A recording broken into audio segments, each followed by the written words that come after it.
Okay, sveiki visi prisijungę prie virtualios konferencijos Befriending Blended Teaching How to Design Lessons Smartly. Esu ŠVIESOS atstovas Ignas ir šiandien moderuosiu renginį. Faktas, kad esu atsakingas už anglų kalbos leidinius ir kaip jau turbūt supratote, visas turinys bus pristatomas būtent anglų kalba, kaip ir diskusija renginio pabaigoje. Mes tokį variantą pasirinkome pirmiausia todėl, kad renginys yra įrašomas, o vėliau tą įrašo nuorodą pasidalinsime ir su savo draugais iš užsienio. And now let's switch to English. Before anything else, I would like to thank all of the teachers, our attendees, and our dear trainers, Carolina, Fiona, and Christina, for taking time out and being with us today. This conference came to be with one simple goal in mind: to help our teachers and show them support amid the current situation in our world. It is a challenging time for teachers. Well, at times it might feel as if you've been thrown out into the open sea, to your own devices, right? To fend for yourselves and your students. The regulations given by school administrations may seem too abstract with no real insight of how to design high-quality online lessons, and our continued collaboration with Macmillan recognizes the issue and wants to offer some sort of life jacket to make the process easier and less stressful. Teaching is drastically changing, posing new challenges and making the tools teachers have worked with for so long to be not nearly enough for efficient teaching these days. This is where the blended teaching becomes needed. It has immense potential to be applied in teaching for years to come, regardless of what the pandemic situation will be in the future. It's safe to say that blended teaching is here to stay, right? And we hope that this conference will be of use to you, and we'll be running a live Q&A session at the end of it. Dar truputį instrukcijų norėčiau pasakyti ir lietuviškai, tai yra, kad visus klausimus užduokite prie YouTube transliacijos esančiame gyvame pokalbyje. Žinoma, klausimus užduokite anglų kalba prirašydami lektorės vardą. Tų lektorių bus 3. Iškart po pranešimo lektorės, gali neturėti laiko atsakyti į rūpimus klausimus, todėl mes atrinksime pačius svarbiausius ir juos lektorės atsakys būtent tos diskusijos metu. Okay, and this conference wouldn't have been possible without one special person, Jakub Bach. He's a Macmillan Chief Sales Manager in the Baltics, and he's here with us today and wants to reach out to you as well. So, Jakub, the stage is yours. Hi, everyone. As Ignas already mentioned, my name is Jakub Bach, or Bonk, and I'm a sales manager at Macmillan Education, responsible for Central and Eastern Europe. This basically means that I manage over 17 countries, from Estonia to Albania to Armenia. And today I'm speaking to you from my office in Gdańsk, in Poland. And first of all, I'm really glad that ŠVIESA and Ignas were able to organize this event, and that we had so many registration. I don't know what the turnout is, but the registration numbers were impressive. I remember my first conferences in Lithuania back in 2016, when me and Martin Jelinek traveled from Vilnius to Kaunas to Klaipėda to Panevėžys, and I don't know, perhaps we even met, right? Because you were present at those meetings. So perhaps we even met back in 2016. Now, I really wish we could do that again and we could travel again. I was used to traveling a lot, and now I'm stuck in the office. I hope we'll be able to see each other again soon. But for now, a huge thanks to ŠVIESA and Ignas for organizing this. Thank you to the trainers as well for agreeing to attend and prepare all the presentations. And thank you to you for finding the time between online teaching, homeschooling, and being able to attend today. So we at Macmillan have prepared a plethora of materials for teachers to use in this new reality. And I will be sharing a document with Ignas and ŠVIESA that will provide you with all the links to all those materials that are free to use. And they are all present on our Macmillan International website. So this will be distributed after the event. So for now, just please enjoy yourselves. And that's it from me. Thank you for attending again. Stay healthy, guys. Thank you, Jakob, for a beautiful speech, right? And now I can't wait to present to you Karolina Katorovitz-Yashinska. She's going to speak about new school reality and what not to flip to design lessons smartly. So please, Karolina, and all of the attendees, enjoy. Hello, everyone. Let me just... Okay, and here it is. Perfect. Hello. As Ignas has said, my name is Karolina, and I'm going to talk to you about, well, designing and planning lessons in these difficult times of online teaching, of online education. My aim for the next 50, I'm looking at my watch, 50 or 55 minutes, is to equip you with the materials so that you're able to plan the lessons in such a way that it requires less rather than more effort. I believe that one of the biggest problems, or one of the biggest complaints from all the teachers that I work with, and I work, maybe this is something that I should mention at this point. I work as a director of studies. I work with the teachers to maximize their potential. I observe their classes. I kind of advise them how to, tweak their teaching techniques to help their students develop linguistically even better. So basically, if not all of the things you're going to hear about right now, or at most of the things maybe, if not all of them, are based on these observations, and are mainly based on my experience as a director of studies. So what I observed at the very beginning of this lockdown and the very beginning of online education is that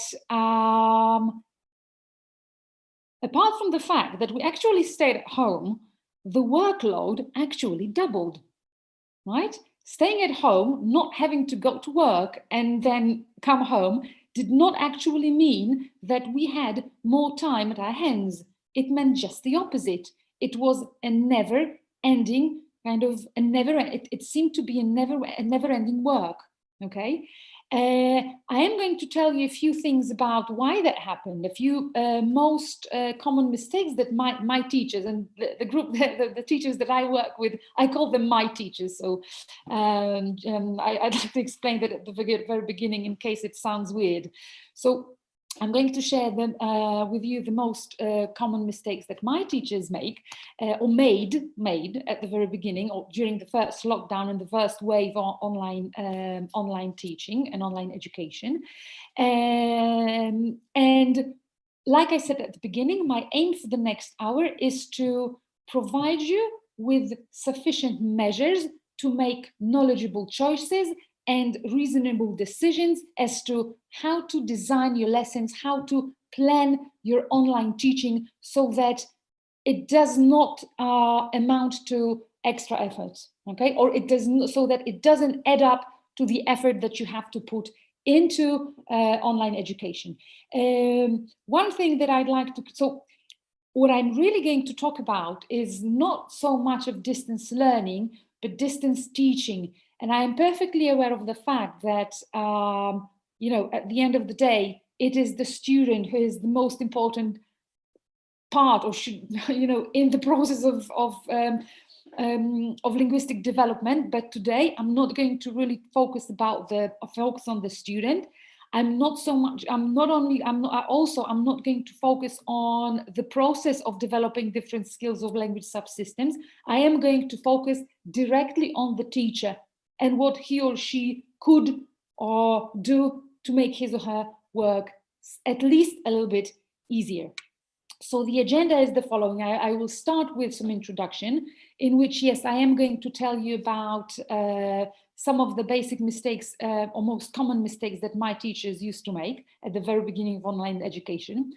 Based on those mistakes, so bearing them in mind, I will try to come up with some basic principles of distance teaching. So something that, you know, whichever course book you teach with, whichever age group you really teach with, there is a certain list of principles that I believe if you follow them, your work will be slightly easier, I think, right? Then I'm going to talk about 2 scenarios for distance learning, and I am going to discuss something that I called a guide. I called it here a guide to success, or a guide to online teaching based on Gateway. And this guide is actually quite an extensive handout that you're going to receive after, I'm not sure if it's after my presentation or really after the conference today. And during this presentation, I will also explain how this guide works, what you can see there, how to adjust it to your own needs. So let us start with a short introduction. Basically, when people think, I mean, outside the schoolwork, or maybe in the past when, you know, perhaps even some of you did online courses, okay? But or at least some of us have heard about people who do online courses, and basically this was the idea. You know, a teacher explaining something, everything working nicely and smoothly. But in fact, once it all started, when it all started, it gave rise to a lot of frustration. Not only for the learners, not only, sorry, for the teachers, but also for the learners. One of the reasons for this was the fact that, and that was one common thing that all of my teachers unfortunately did, was that they simply gave students too much work to do. So first, they kind of spent too much time preparing all sorts of extra things, looking for worksheets online, and then gave lots of extra worksheets and extra activities to their students, which basically ended up on, which basically meant frustration on both sides of this coin, okay, of the teaching learning process. So the beginnings, I would say, were pretty tough. I also have to say that the way my teachers and the way we work nowadays is completely different. But still, I'd like to say what those initial mistakes were. First of all, and look, mind you that they all kind of, they constitute, all of these constitute one big problem, and could be divided into, this one big problem can be divided into smaller ones. The one big problem is that for some reason, teachers, when they move to online teaching or online educations, if not most of the teachers, at least some of them, and definitely the ones that I work with, forgot about the course book, or for some reason minimized the role of the course book in online education. So this basically resulted in too many extra worksheets, because instead of relying on the course book and, you know, you're still teaching the same course, they were still teaching the same course, but for some reason they were looking for extra materials, extra worksheets, also too much reliance on online materials, pictures, online applications, videos, more applications, online games. This was, if not completely redundant, then it definitely adapted to the workload of the teacher and later on the workload of the learner. And finally, let me just, and finally, they didn't rely enough on the course book material, okay? Let me now digress for a moment for where I believe the reason for all these problems was. At some point I found, it was like an online blog of a teacher or a director of studies, and one of the headlines on that blog was the following: How am I supposed to impress my students in online education? I was like, hold on a second. Why do you think, or why should anybody think, that my job as a teacher is to impress my students? The article in the blog was all about, you know, how am I supposed to impress my students in online teaching if they actually know more about, they are more technologically advanced, they are more computer literate, they know more applications, they are generally better at, you know, using the internet and finding things online. But the question is your job as a teacher really to impress the students? Or is your job to actually teach them? Okay, it doesn't mean that we need to bore them to death by doing one exercise after another, and I'm going to talk about how to avoid that. But it doesn't mean that you have to wow your students. It doesn't mean that every online lesson has to have this wow effect, okay? So basically, you don't need all sorts of extra application, online resources, extra worksheets, additional videos and whatnot. What we really need to do is to approach what we already have, but in such a way that it does not bore our students to death. I mean, there's one thing we need to understand, that being in the classroom learning or going to school provides variety. There is always some kind of group dynamics. There's a break. Things are going on. When the student sits in front of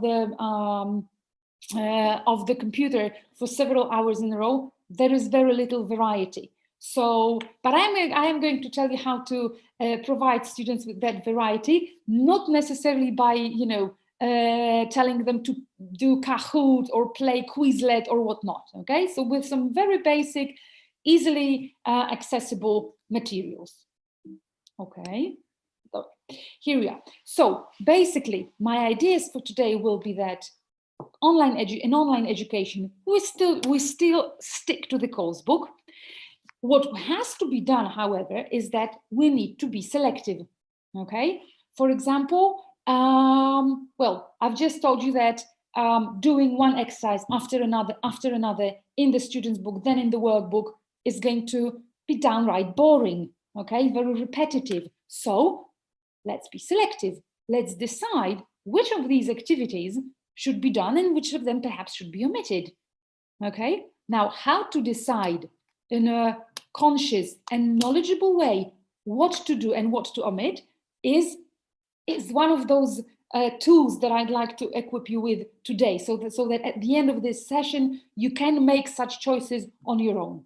And now if you must add, then add something simple. It doesn't have to be like a game in Kahoot or an extra set of words in Quizlet or maybe another online application. It can be something very simple. If you teach with Gateway, and I am going to give you examples of all the things that the methodological thing that I talk about today. So I'm going to exemplify them with Gateway. So now if you teach with that course book, I would say that the teacher's book is a perfect source for such simple activities to be added to online education. Let's have a look at the just one of many examples.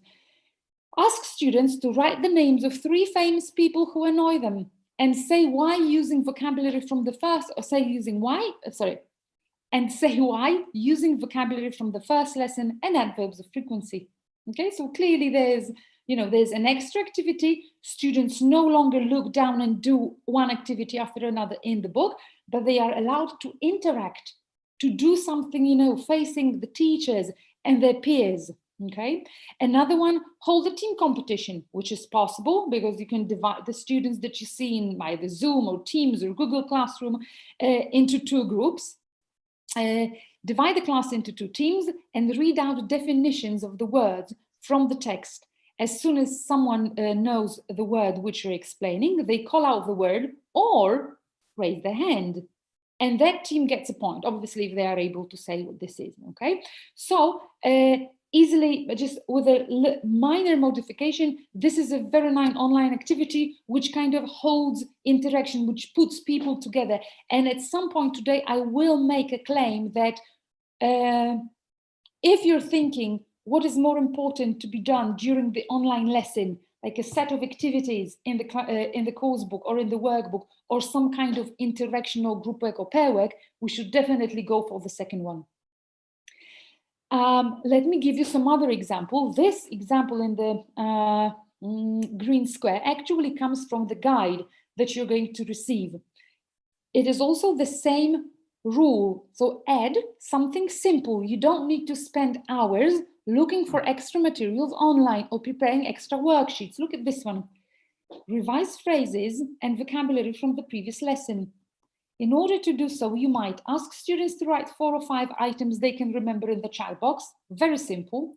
Show students a photo, which you prepared before the lesson, and ask students to write a mini dialogue based on this photo using the target vocabulary, or show students 3 to 4 sentences in L1 and ask for translation, which is also a very nice revision activity without the extra effort of preparing extra worksheets or looking for online materials. Okay, so this was a short introduction, which I hope already gives you an idea of where we are going with this, or where this should go. So now, based on those mistakes, based on those very general guidelines, let us come up with some basic principles of online learning or distance teaching. Let me just look at the watch. Okay. Number 1, and this actually follows up on being selective. One thing we should remember is that not every task needs to be done. And I think that at the beginning of the first lockdown, the first wave of online, the first part of online teaching, this was the biggest problem for my teachers. If there was one page of activities in the workbook, in the student's book, and another page of activities in the workbook, for some reason, they believed that all of those had to be done. Okay? Either during online lesson, which very often turned into online supervision, students were doing the task, and the teacher was just, supervising online. Whatever they didn't do during the lesson, that was their homework. Okay? But not every task needs to be done. We have to prioritize. How do we prioritize? By setting lesson goals. If you know what your goal is, then you will be able to pick and choose the right activities for your learners. How do you pick the right activities for your learners? Well, I cannot answer that question for you, because the biggest asset of any teacher is the fact that they know their students. So let me have a look at this. Let me show you this. This is an introductory lesson in a unit. It introduces vocabulary in 2 lexical sets. The first one is art, theatre, and music, and then artists. And now, it would be difficult for me to choose something for your students, right? But for my students, I can make these choices. First of all, I can decide whether I want to focus on presentation or practice, because let's face it, there are 7 activities on this page. We are not going to do all of them, okay? So perhaps I will focus on the activities that present the new vocabulary, which is exercise number 1 and 2 here, and exercise number 4 here, and that's all, okay? And I can decide that because perhaps I'm more interested in giving students time to do these activities in art from the lexical field of art, theatre, and music, because the name of artist is actually something that we already discussed a while ago, while we discussed, I don't know, the jobs, okay, or people who do different activities, so, right? Or maybe I'm going to decide on different vocabulary sets. Maybe I'll say, okay, art, theatre, music is actually something pretty easy, and that's not that important from the point of view of the exam or the test that they are going to write at the end of the semester or the school year. What is really important for me is this exercise. Why? Because this is actually word building, and word building is something that my students have problems with, okay? But this is something for me to decide based on what my students' needs are, what the curriculum requirements are, what the test requirements are, and so on. So setting goals is vital before every session, before every lesson. Another very important thing, homework is not obligatory. Mind you that in online teaching, everything is homework, okay? So a follow-up, a reasonable follow-up after the online lesson might be a good idea, but not giving students homework should always be at the back of the teacher's mind. There is always a possibility not to give students homework, just because this is what being learner-friendly means. Because all of our students, and you just have to trust me on that one, they are super tired, they are exhausted, they are struggling on a daily basis. So if we forgo homework once in a while or every other lesson, it's fine. Another thing that I would say works well for, or is like one of the basic principles for distance learning, is that it's very easy to boost students' creativity and to help students develop linguistically by using students' surroundings. Look, this is a complete novelty. I mean, one thing is for sure, students develop linguistically, or they learn the language, both vocabulary and grammar, by putting things that they learn into context.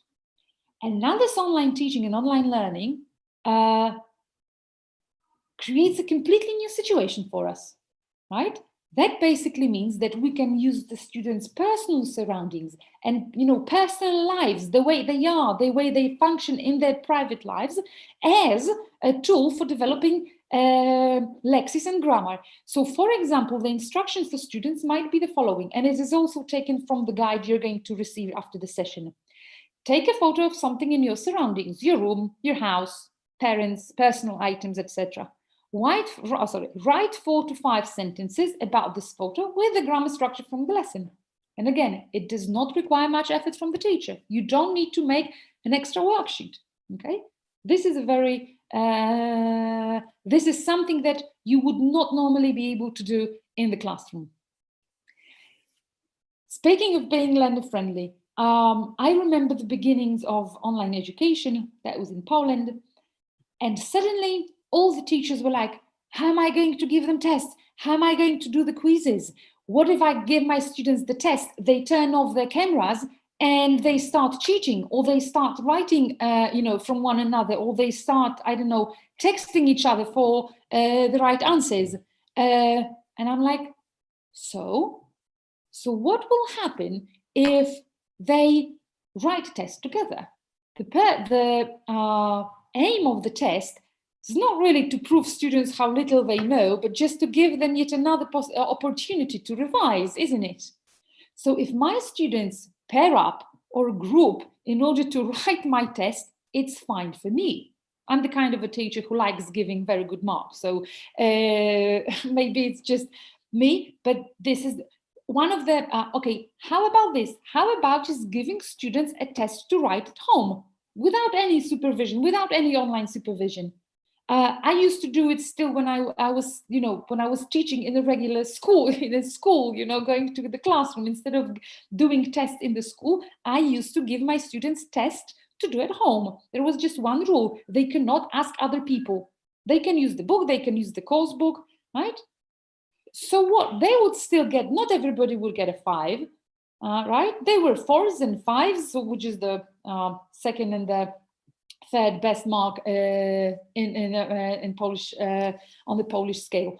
But I don't mind that, right? And in the times of, in such difficult times of lockdown, of pandemic or online education, I think that it's even more important for assessment to be friendly. I'll show you some examples of how to make this assessment learner friendly. And finally, something that I believe online education gives room for is that we can finally acknowledge what students want. In other words, in the classroom, when you manage 20 or 30 people at the same time, it's difficult to tell students, okay, now do 3 activities of your own choice from this page, because later on, you know, classroom management would fail completely. But in online education, that will actually work. And let me show you how it works. Again, the example is from, that's a revision page from Gateway. Students are supposed to revise reported speech, statements and questions, and vocabulary. The instruction for students goes, do 3 tasks of your choice on exercise 107. You don't need to do all of them. Perhaps some of the students will do the easiest ones, because this is their nature as students. They want to do what's the easiest. But perhaps another person who is more ambitious and knows where where he or she struggles, he will choose to do what he used to have, or what he had problems with on this page. We can also add instructions for students. Could be do 3 tasks of your choice on page 107. Make sure you mix grammar and vocabulary activities, for instance, to make sure that students do kind of revise a little bit of grammar and a little bit of vocabulary. But that's okay.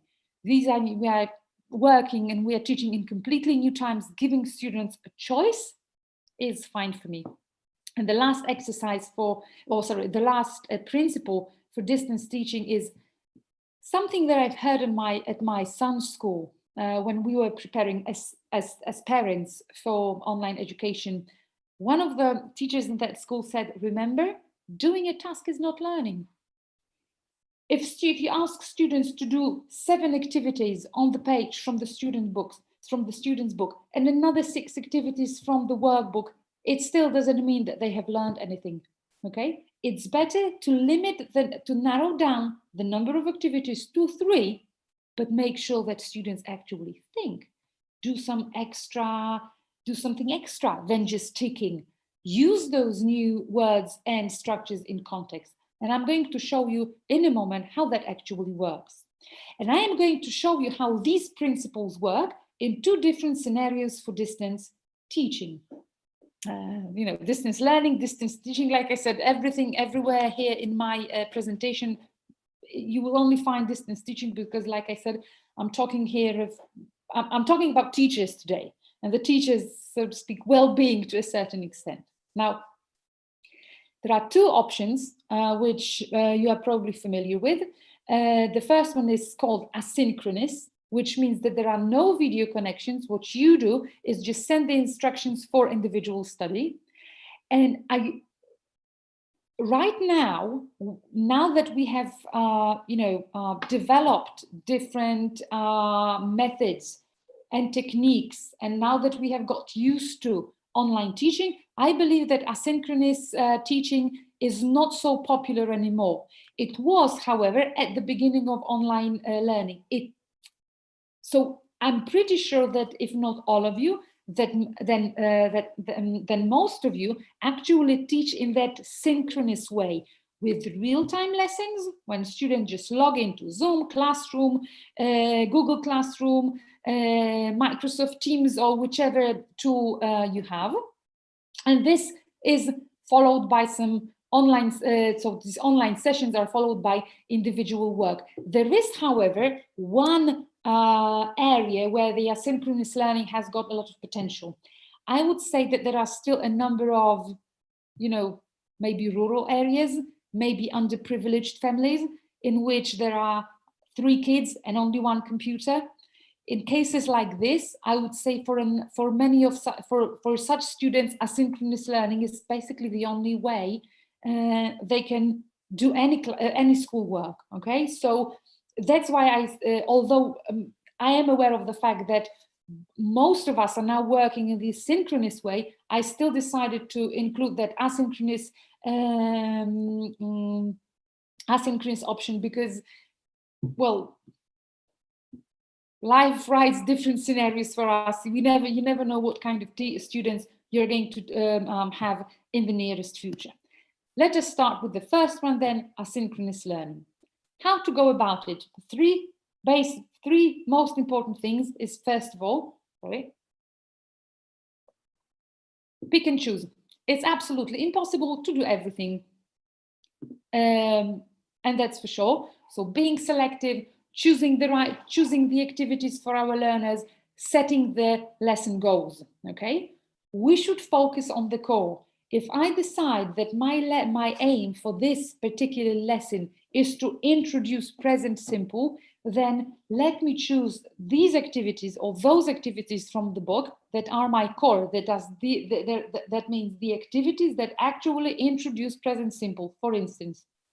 And basically, asynchronous learning is all about writing such instructions for the learner that will navigate them through the course book material. Let me show you how it works on the basis of a course book. Again, we've got Gateway, the first introductory lesson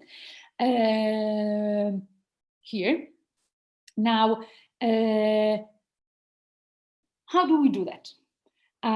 First of all, prioritize, right? We need to decide what is it that we want our students to do. Even if it's not for online education, we cannot just, or we shouldn't write to our learners, do activities from page 107 in the student's book and page 55 in the workbook, that's all, okay? Because it's, like I said before, it's downright boring.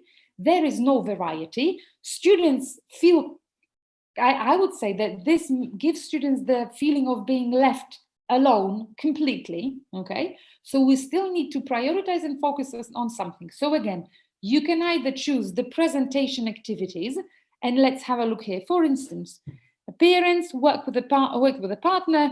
Students cannot work with a partner, but put these words in the correct column. Okay, so this is something that I would do. And I would also ask them to do exercise 4 and 5, right?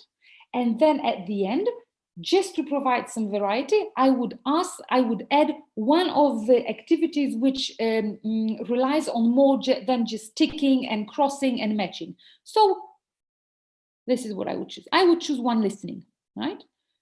Go beyond doing a task. If you must add something extra. Maybe you can ask students a question about the photographs and include an element of choice. So maybe if you tell your students to do exercises 1, 4, and 5 from this page, then you can add and maybe choose one of the listening activities from this page. If students just want to listen, check, and repeat, they will listen to the recording to exercise 2. If they want more, they will listen to the recording to exercise 6.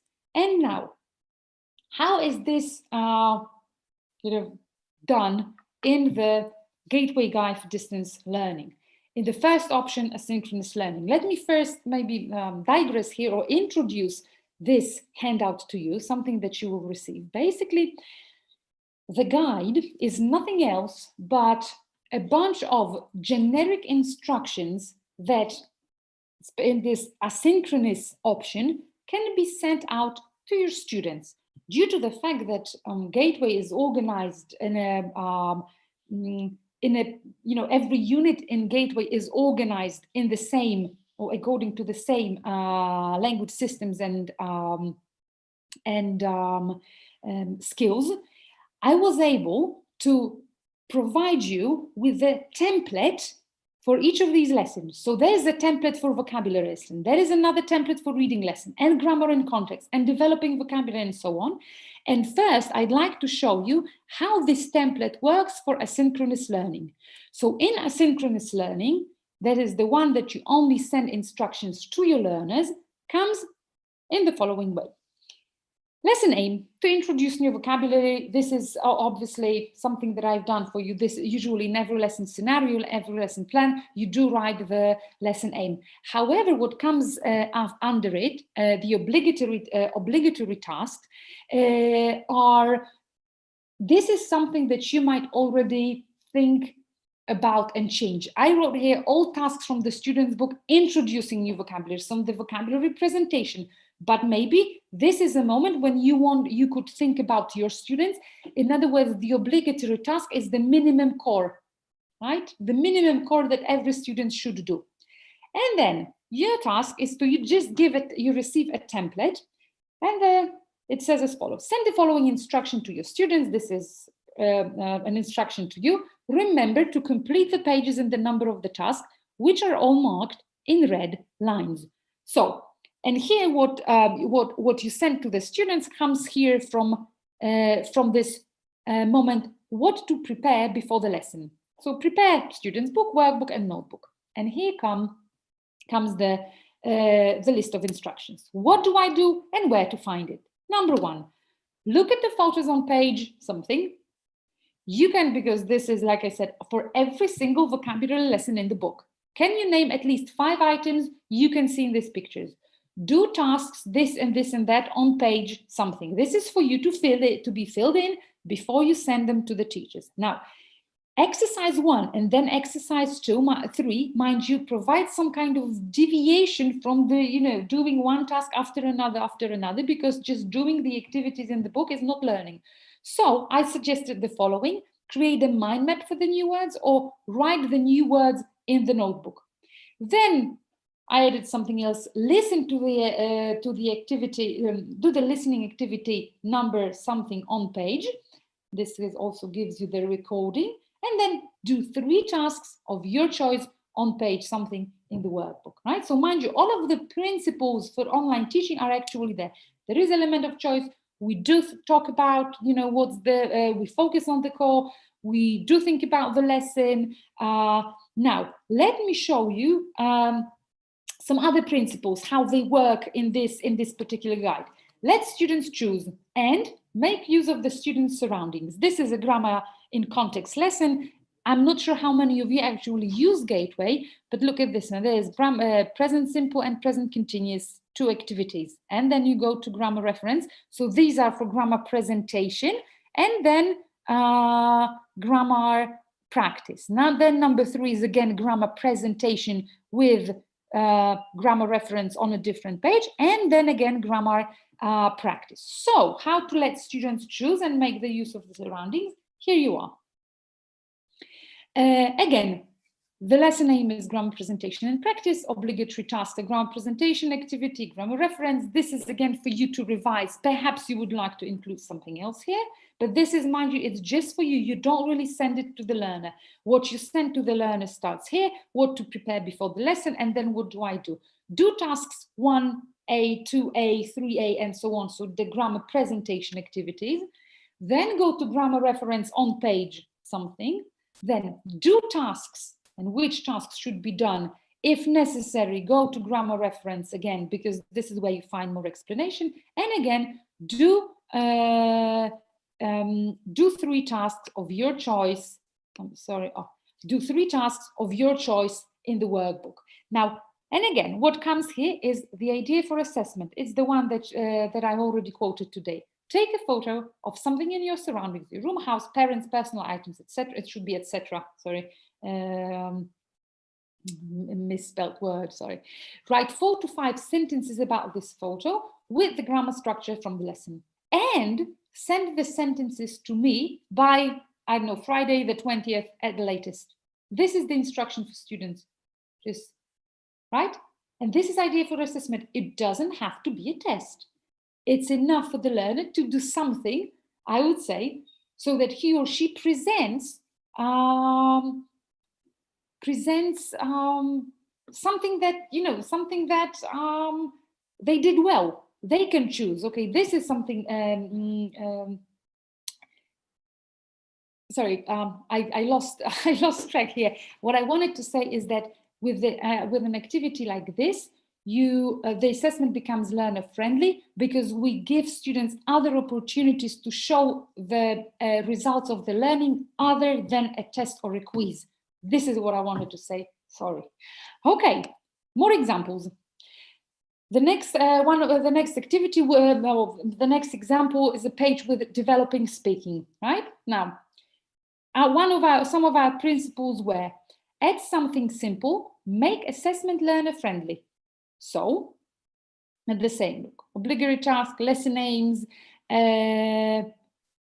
Look here. First, students do task this and this on page, but then read the phrases in the speaking bank, choose 3 and write sentences with them, right? This is adding something small and something simple. You don't need a whole worksheet or extra activities, extra online app. This is something, because it's short, it's manageable, it's doable for every learner. And learner-friendly assessment, look at this one, write a dialogue similar to the one from the lesson, using at least 3 phrases from the speaking bank, and send it to me by Wednesday, the 22nd, or Wednesday will be the 25th at the latest. Okay, so again, it doesn't have to be a test or a quiz. Oh Jesus, I need to speed up now. I've just noticed how late it is. Okay then, so let us move on to the next part. So in synchronous learning, or the guide for synchronous learning, is simply a set of instructions that you send out to the learner. This is a generic template, which you only filled in with the number of pages. Obviously, naturally, this has been created for Gateway. You might, however, use it, and I hope it will be, I've done something similar with other course books as well with other titles. And I think that once you get to know the principle, once you kind of go through this process with me and understand how this works, I think you will be able to create something similar for another book or another course book that you're using with your students. Now let us have a look at the synchronous learning and the guide for synchronous distance learning or distance teaching. Like I said, these are real-time lessons followed by some individual study. Again, how to go about it? First of all, and this is something that I believe I've already mentioned, we need to avoid online supervision. An online lesson is not the moment when students do activities and you only watch if they're actually doing it, okay? Online lessons should be collaborative or as collaborative and as interactional as possible, because this is the, doing the activities in the student's book or in the workbook is something that students can do on their own. If you have them, if they suddenly, tune in or log in to one, chat room together, this is the moment to talk, to interact, okay, to do something different, something that they are unfortunately deprived of because of the online teaching. And in order for this to work, we again need to flip some of the tasks. Now, and this is where the idea of flipped classroom comes to light. Now, one of the most convincing explanations that I've heard of how flipped classroom actually adds up to the effectiveness of any teaching, but also online teaching, is the one provided by Russell Stannard. And let me briefly explain it to you. Kind of, these are his ideas, but I believe that they are very informative and they are pretty much very simple, but truly eye-opening. In order to understand the idea, or in order to understand what flipped classroom actually is, we need to go back to the Bloom's taxonomy of different thinking skills. I'm pretty sure that you are familiar with the concept that some of the thinking skills are the so-called lower order, which are rather, manipulative, repetitive. They are based on kind of absorbing or getting to know certain facts, like remembering, understanding, applying.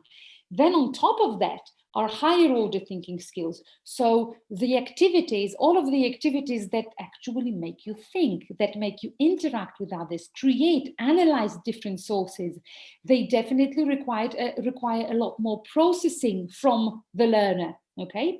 And now mind you, what happens in the regular classroom, let's take history, for example, right? First, the teacher gives a lecture on, I don't know, the beginnings of the Second World War, giving all the dates and telling a story, right? So, and these are lower order thinking skills. It's all about understanding, remembering the dates and so on. And then students go home and they have to do something with it. Yes, like create a mind map of different reasons for the outbreak of the Second World War, or create a timeline, or analyze some reasons for different events, and so on. And in other words, at home, they are left with a higher order thinking skills. Now, the idea for flipped classroom is to change that. So actually understanding, so in other words, pure facts, and just reading about something is, what students can do at home. And now when you come to the classroom, let's analyze, evaluate, create something. And the same thing will be, the same principle will be applicable in online learning. Remembering, understanding, and maybe even applying, but definitely remembering, understanding is something that students can do before the lesson. So if you have a vocabulary presentation activity, students can do it before the lesson. So they can only look for the words in the dictionary. They can read the rules about how present perfect is made, okay? And then when they come to the classroom, or when they log on to your online session, you will analyze and evaluate and use these new vocabulary and structures in context, okay? Talk about various concepts, share your ideas. This is the idea of a flipped classroom. So again, let us have a look on the basis of particular examples at on how it's going to work in our online education based on Gateway again. So one more time, the first lesson, vocabulary, the first lesson in a unit, this is what I mean. The first lesson in a unit, vocabulary, 2 vocabulary sets. Now, the question now will be, what is it that I ask students to do before the lesson, and what is it that I leave for the online session? If we follow the flipped classroom ideas, so anything that is suitable for self-study can be lesson preparation, and anything that requires interaction and communication will be done during the online session. So maybe look at this one, exercises 1, 4, and 5. This is something that students can do before the lesson, and there is no need for you to sit down online and supervise them doing these particular activities. Now, when they come to the classroom or when log into your online lesson, they are already equipped with a little bit of language. And now you can ask them to listen, to talk about the photographs, listen to people talking about themselves, do some speaking activity, and so on and so forth. Right? Okay. So here, what will be, this is something that I'd like to share with you, this inventory of before the lesson activities. What else can you ask students to do before the lesson? Any warm-up activities from the course book?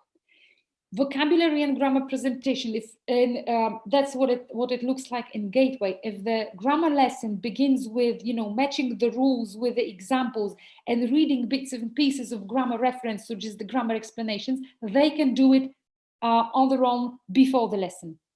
You can ask students to read or listen to a text or a recording for global understanding. So without focusing on the details, but just read it once to have any idea of what the text is about, or just listen to the recording and be able to tell me what it is about without really doing the activity from the course book. Just listen, okay? You can give students some jumbled sentences that, as a preparation for this particular lesson, they are supposed to put in the correct order or unjumble, okay? You can even give students the vocabulary list in their mother tongue, so that for them to look for English equivalents. Okay, something very simple, something that belongs to the lower order thinking skills. You can also focus on the special boxes, like read the comprehension tip and think about if you actually do it, if you ever do it. Read the exam tip, read the phrases bank before the lesson, right? Something simpler, but something that students can easily do through self-study. So let me show you now what this, obviously all of these principles, all of these types of activities are included in this particular, in the guide that you're going to receive as a handout after my session. It is kind of similar because, when you start, you still have the same lesson aim. You've got the obligatory tasks. However, it starts with online lesson scenario. So it actually gives you it suggests, it's a list of suggestions for the teacher, how you can do, what you can do during the lesson. Let's take a very brief look. Greet the students, ask them to show if they can hear you or see you. So if you hear me, put your thumbs up, or nod your head, or put your arms in the air, and so on, okay? Anything that, allows you to connect to the learners. Begin the lesson with a short warm-up activity, asking students, today I'd like to go somewhere, I want to have something. Draw your students' attention to the photos and ask questions, right? Ask them to look at the photos, and in the picture, so that you actually have some kind of interaction, okay? Then number 4 is ask students if they have done the activity from the student's book you assigned for self-study, obviously. Then choose 2 or 3 activities from the student's book, and it follows like this. Before the lesson, look, extra activity, for example. Before the lesson, prepare a few photos connected with the subject of the lesson, right? You don't really need to prepare extra worksheets, look for online applications or online games. Just prepare 2 or 3 photographs that you show to your students, and you ask them to write 2 or 3 sentences describing the photographs. As simple as that. It kind of, in the classroom, we do divide the activities with the heads down and heads up. So anything that requires the heads up or any kind of collaboration, okay? Shh, I'm sorry, but I'm experiencing some sounds in here in my room, and okay. Okay. And then what follows after that is the instructions for self-study. So we still have the opportunity to send something to our learners. What you need to prepare before the lesson is student book, workbook, and again, do task this and this on page, do 3 tasks of your choice. So the same principle of allowing students to choose, but there's one extra element. Before the next online session, do something, okay? And it's again for you to decide what you will need. Another example, and I promise I'm finishing, I'm kind of moving towards the end right now. So I just need like 3 to 4 minutes more. Now we've got this reading lesson. Again, you have to ask yourselves a question. What is it that I want my students to prefer, the text or the language? If it's the text, maybe we ask them to do exercises 1 and 2. Look at the photos in the article and describe what you can see. It's enough for students to think about it before the lesson and read the article to check their ideas. You can ask students to focus on special boxes like the critical thinking, and think and compare the ideas. Students can actually prepare or even take notes on what they're going to say. The exam success, you're going to do a true-false exercise. What do you think is a good procedure? Do you do it? And so on. Okay, so something that prepares students for what they're going to do in the lesson. So here, look, before the next online session, you have this is what I've chosen here. Read the text on page something, be able to say what it is about in your L1. So it's enough to read it for general understanding. And so that, look what happens then in the online lesson scenario.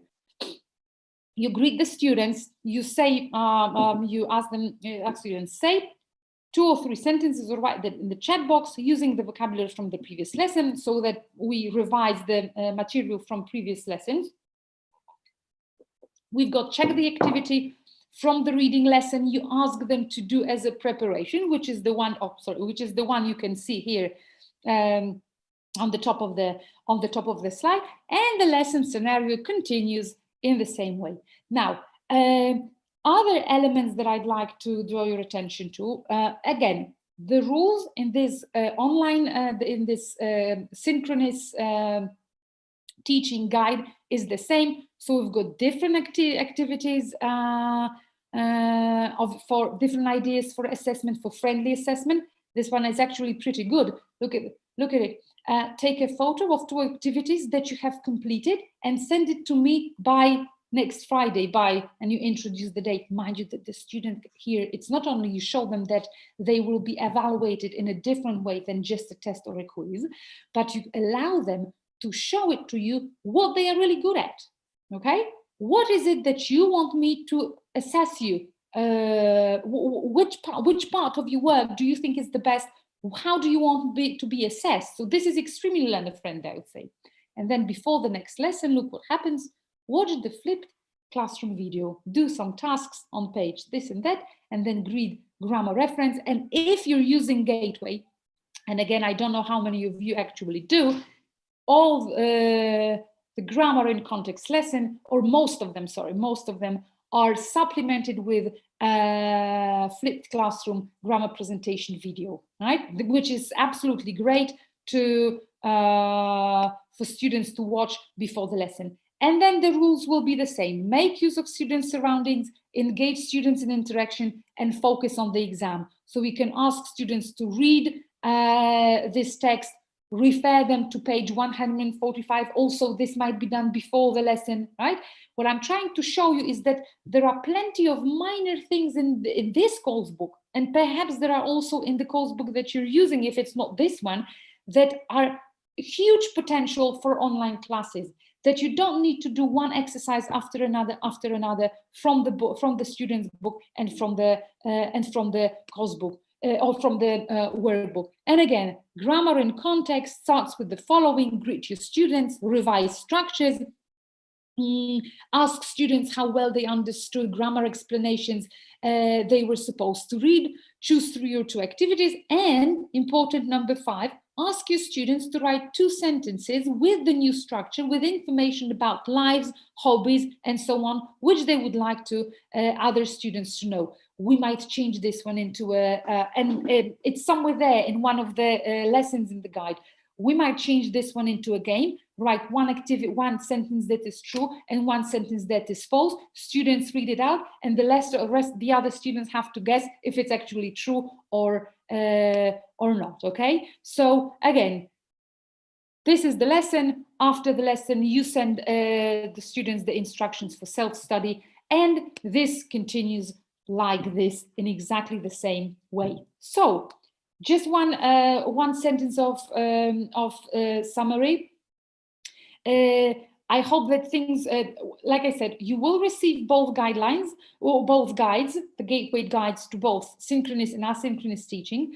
If, however, you don't teach with gateway, I really hope that what I've just helped you out with is to make conscious and knowledgeable choices, make good selections, and be able to prepare lessons effectively but effortlessly. Okay, be able to pick and choose what's good for my students from any course book that you actually use. And good luck with that. Thank you very much. Thank you, Carolina. It was a very interesting presentation and useful as well. Right, we gathered quite a lot of questions, which we are going to ask in the Q&A session. Yes. Okay, so thank you again, and thank you. I'll see you at the Q&A session. Yeah. Yeah. See you. See you. Bye. Bye. And now we are going to have a short break, 5 minutes break. Taip, tai 5 minučių pertrauka. Niekur nepabėgti. Po 5 minučių prisijungs Fiona Maclin ir pristatys kitą temą. Tad iki pasimatymo.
Welcome back.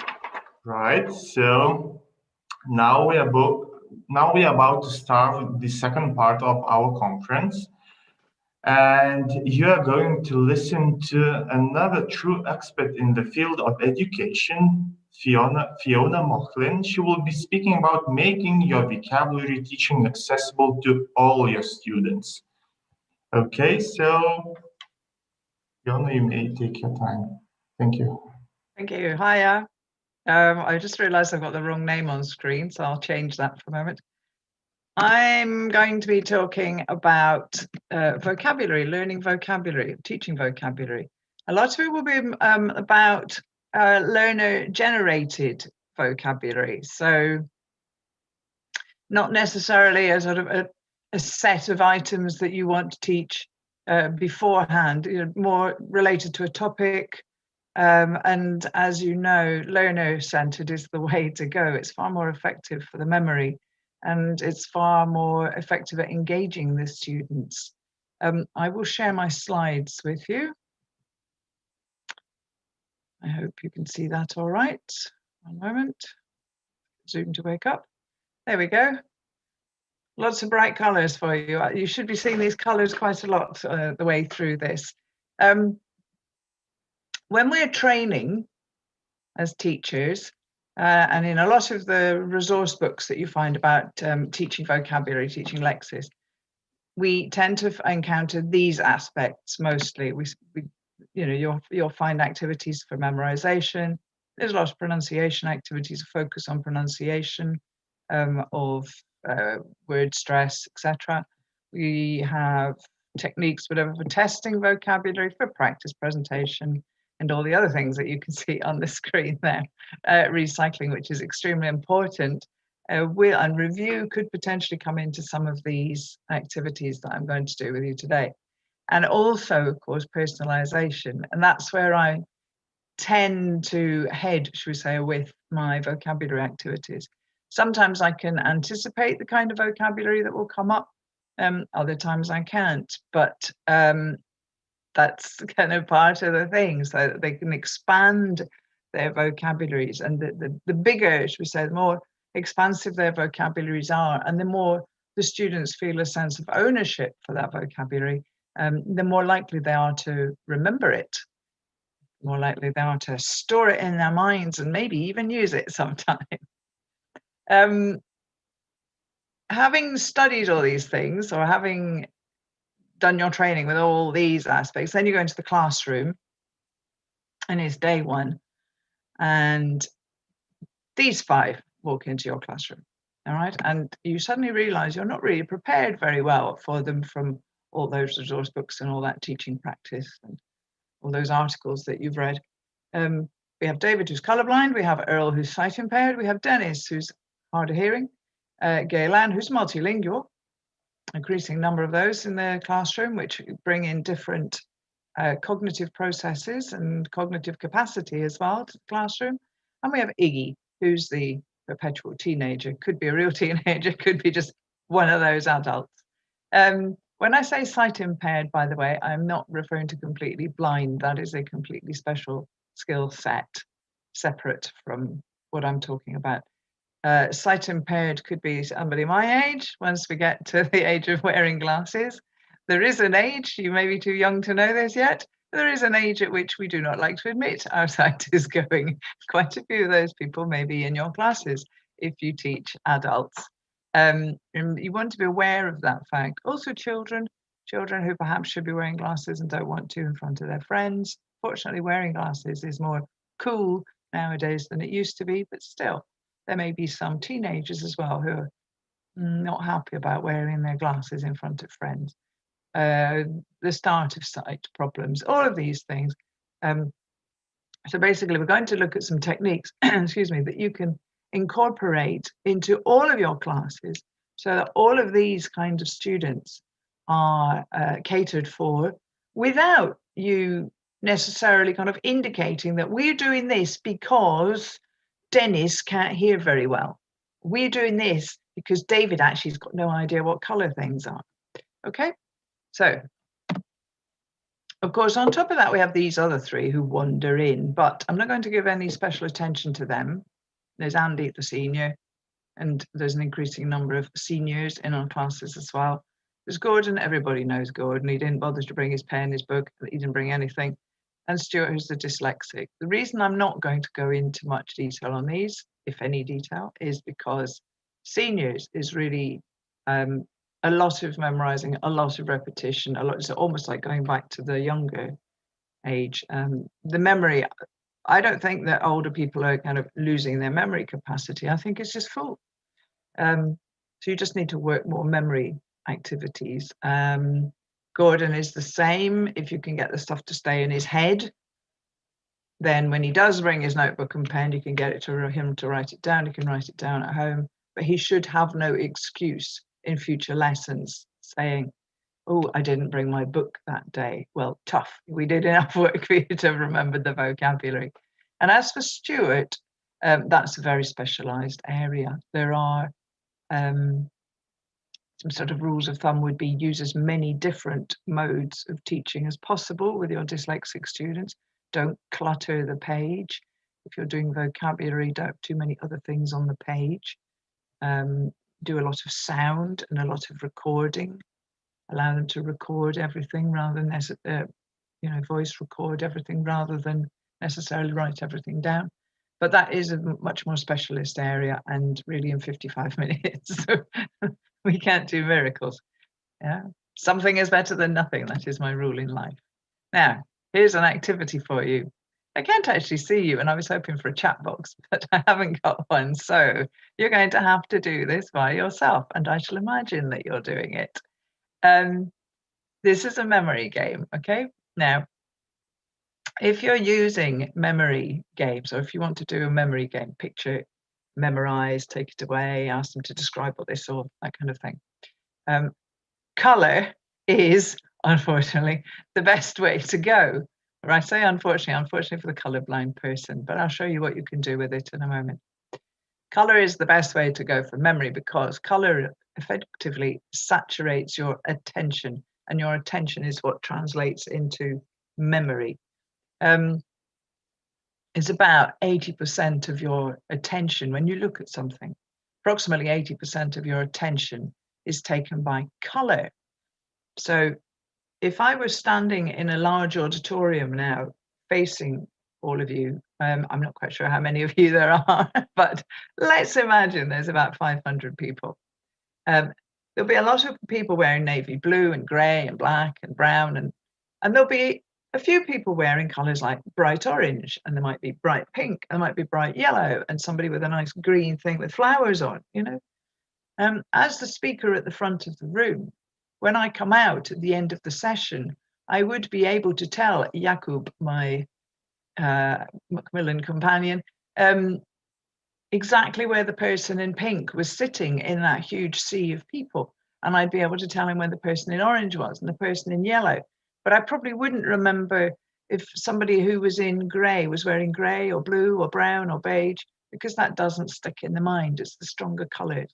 So for memory games, as your year progresses and you know if you have or haven't got any colourblind students in your class, use colour pictures for these memory games.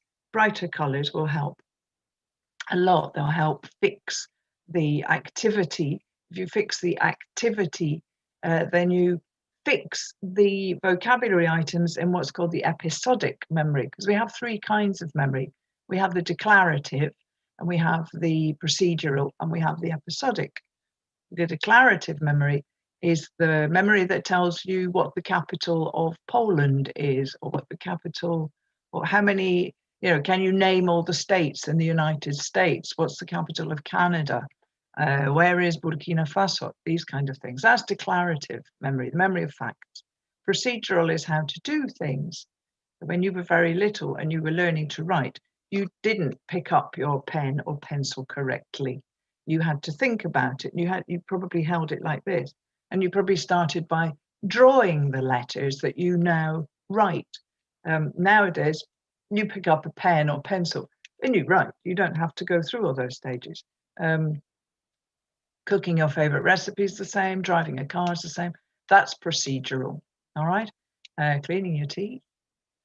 Then the third kind of memory is the episodic, and the episodic is based on the senses.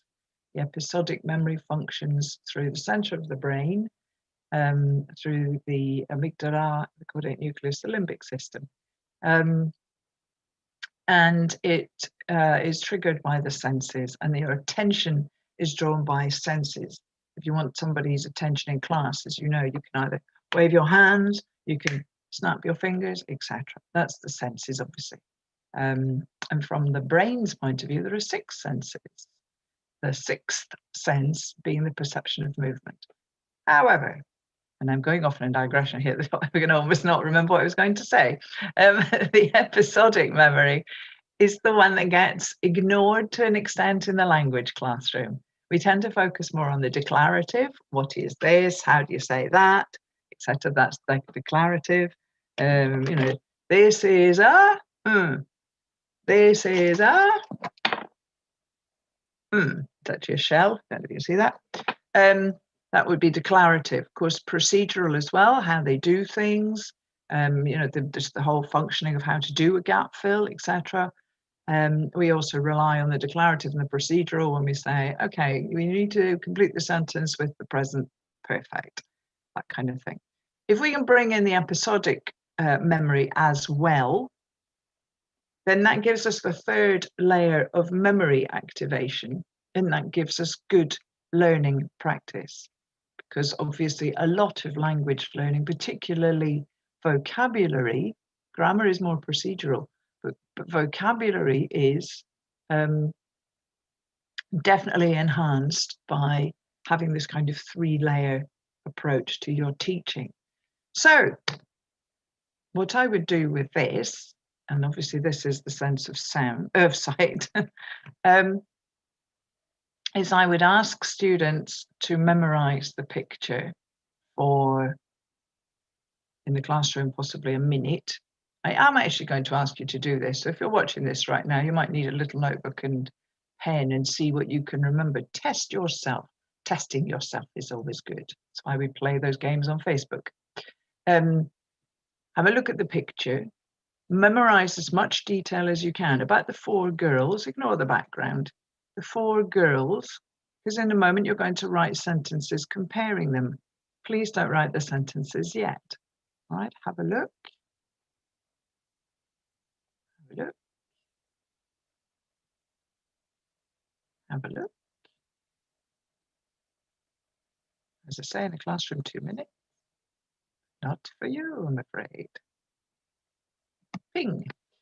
Then I would say, after the 2 minutes, I would put my students into groups, small groups, 2s, 3s, and I would ask them to write down as many sentences as they could, either about the individual girls or comparing, depending what language I want to practice, if I want to practice any comparatives or not. However, they may not, and you may not, use any words of color. All right? You may not refer to the girl in the blue, okay? But try it. Just right now, write down 3 sentences. And if you're super fast, 33 sentences. Write about that picture. And I will show you the picture again in just a second. No color words allowed.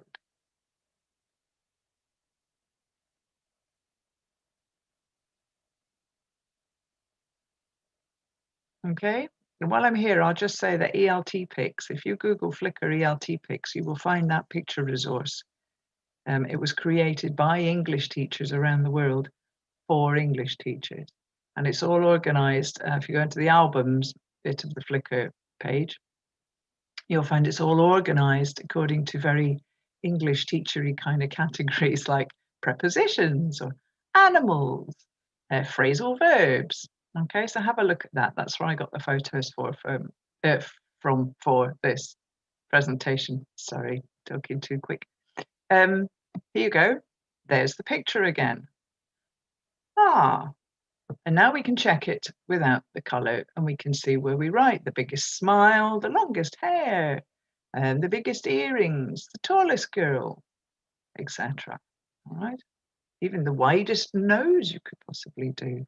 Who's got the most bracelets, etc. And you'll start to focus on different details when you see it without color, and it's a really good way of getting to check and then say, okay, now just correct your sentences a moment. And then the reason for doing that kind of thing is these numbers. No, it's not a maths puzzle problem. These numbers, thinking of it, I'm allowing you a moment to think about them. These numbers are related to color blindness, numbers and symbols. The three numbers across the top refer to, globally speaking, shall we say, three races. You've got white Caucasian people on the left, you've got black African races on the right, and in the middle you've got the Asian races, ethnic.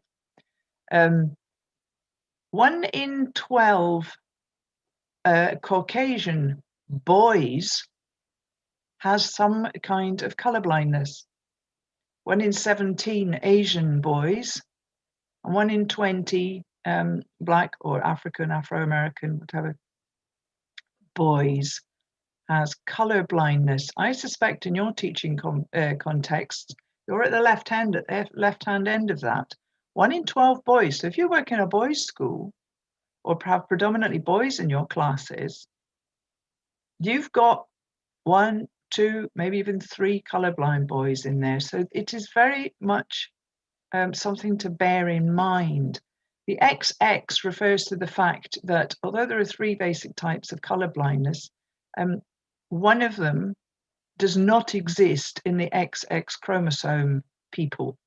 So lady people, you don't have, there's one kind of color blindness that is not in a Y chromosome. The Y chromosome gives us a better capacity to perceive color, basically. And because women have 2, we've got a double chance of being able to see color, perceive color. For women, female people, lady people, females, it's 1 in 200. All right, because of the other 2 types, of the 2 types of color blindness that female people can experience. They are the more rare types. If you've ever wondered what it's like to be colorblind, that is it. Top left is normal. Don't like the fact that it says normal, but anyway, the majority vision is the top left image there. That's how the majority of us would see those tomatoes. And the other 3 images, or the other 3 types. The Deuter Anomaly is the most frequent type of color blindness, and that's the one that only people with a Y chromosome experience. All right, the bottom 2 is, both masculine or male rather than female.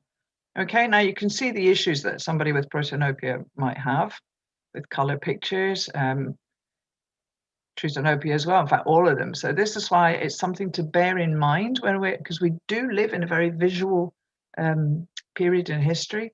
We do use a lot of videos, we do use a lot of images, we convey a lot of information. In the primary classroom, we use a lot of flashcards and stuff. In the secondary classroom, we try to kind of tune into the teens' normal sort of mode of communication and learning. We use lots of images and stuff.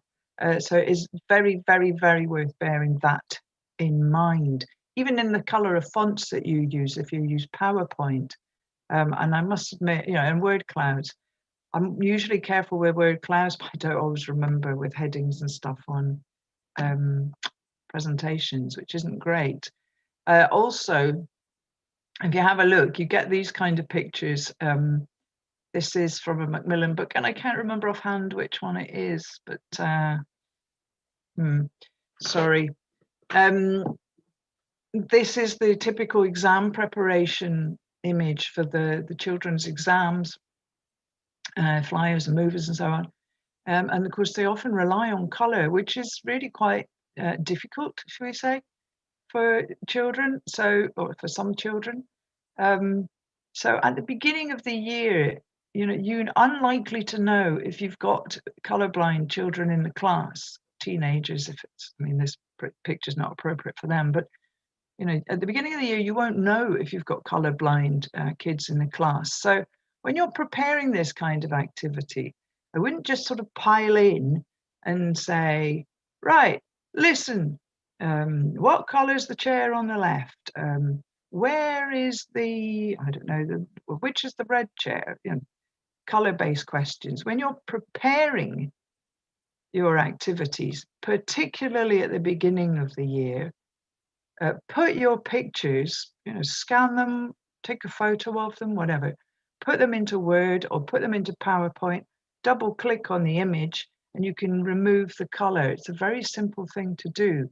Most of you probably know that.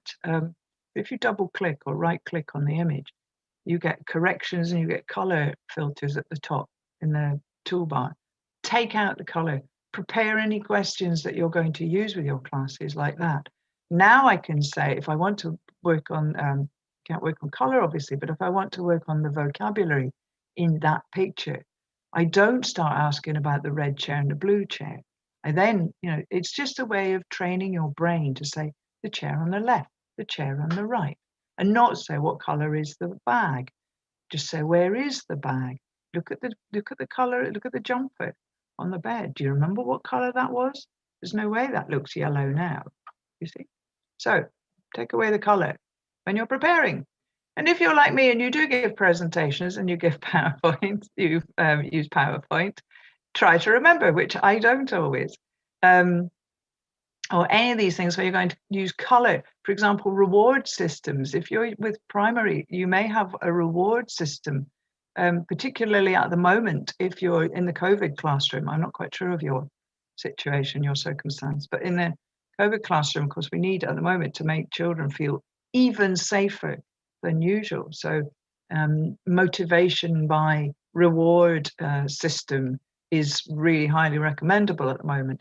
If you have, for example, the reward for the good listener of the day and the good speaker of the day and the good friend of the day and the good teacher helper of the day, etc. The nice quiet one of the day. If you have those little awards and you use colored stars or something, instead of using colored stars, get into wingdings or webdings online and color, rather than color code or rather than only color coding, use the webdings as well so that you always have the same webding or wingding so that your blue good listener reward card always has the little hand on it or a smiley face or something. All right, so use as many things as you can as alternatives to color coding. All right, so that's another thing for colorblind. Also, when you do the memory type games, this is from Gateway. I love Gateway. It's Macmillan. As I say, the memory does function using color. So don't just take away the color picture. Put the two. You don't need to say black and whites for any of you that might happen to be colorblind. Give the options, because actually you do notice different things when you look at the black and white, just because you have to look slightly more carefully. Using colors the kind of slightly lazier way. So offer the two, put the two on, if you're teaching in a Zoom room like this, in your materials for screen, in the classroom, give them the two pictures. And just ask the students to, look at one of these pictures. It's the same picture. Look at whichever one you're comfortable with. Look at it for, in this case, 2 minutes, it says. And then close your book, cover the picture, or I switch off the thing on the screen, all right? Take it away. And then write the sentences. Notice what people were doing. So you now have a look at that. I know I can't directly ask you questions, but have a look. Then I will take it away and I'll ask you to do something. Have a look and see what you can remember about that picture. Sorry for talking over the top. I'm going to count to 10 silently.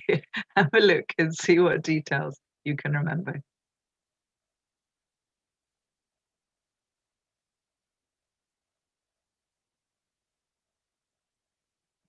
Okay. Now, of course, now in the classroom, I would put my students into pairs, get to write down as many sentences as they possibly could. What I'm going to ask you to just think about is that if you were to do that now, and if you were to think about which of the pictures you looked at, which did you look at? Which did you use more? Did you use the black and white one? Or did you use the color one? Think about it. You see, I find that when I do this, I tend to look at the black and white one. But I also know, because I'm fascinated by the brain and how the eyes work and all these kind of things, the senses, that if we speak a language that reads left, right, our eyes also read pictures left, right. And because on that screen I had the color one slightly to the left and the black and white one slightly to the right, the tendency is to let the eyes roam, wander to the right. And that would be the black and white one for me. But also I know from experience that I will get more detail from the black and white. So I tend to look at the black and white and then just reinforce my memory by a quick look at the color. I don't know if that's the same for you. But again, it tells me that if I use both black and white and color, if my students, or even if any of my students do the same as me, I am really reinforcing the memory because they are looking at the picture twice. They're seeing it in two formats. That's repetition, essentially. It's two different modes. It's the color reinforcing the memorizing. Looking at the black and white is a little bit more cognitive processing because I've got to look more carefully and think more carefully, not focusing so much on the colors. So doing the double picture thing is also a very good idea. Excuse my glasses, they're falling off. There we go. A little bit more detail. You may also, in my experience, just an odd little comment with this picture. Take note, Mr. Macmillan, Jakub. The people who look at the picture in color never notice that the guy on a bike has a baguette. So carrying a baguette is better to spot in black and white. Okay. Here we go. There's another picture. I'm going to check my time.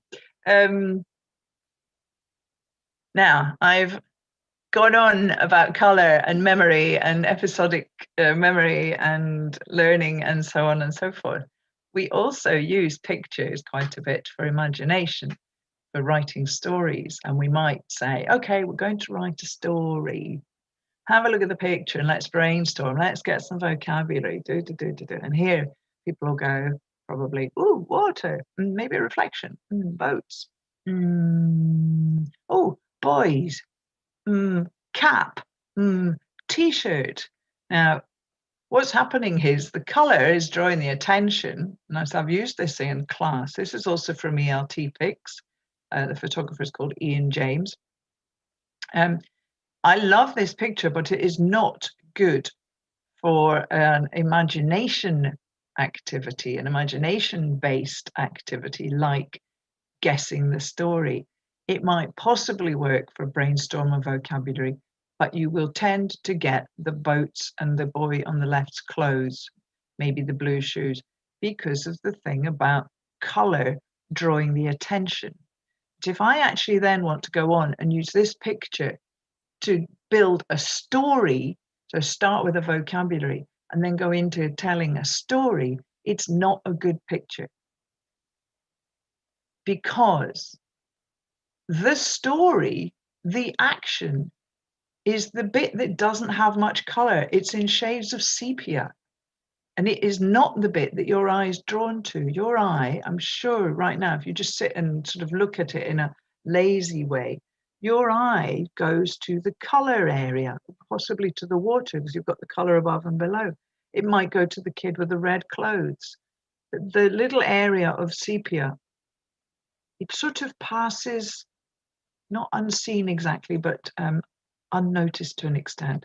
The simple thing to do, and this is a photo that I took of one of my students on a day trip,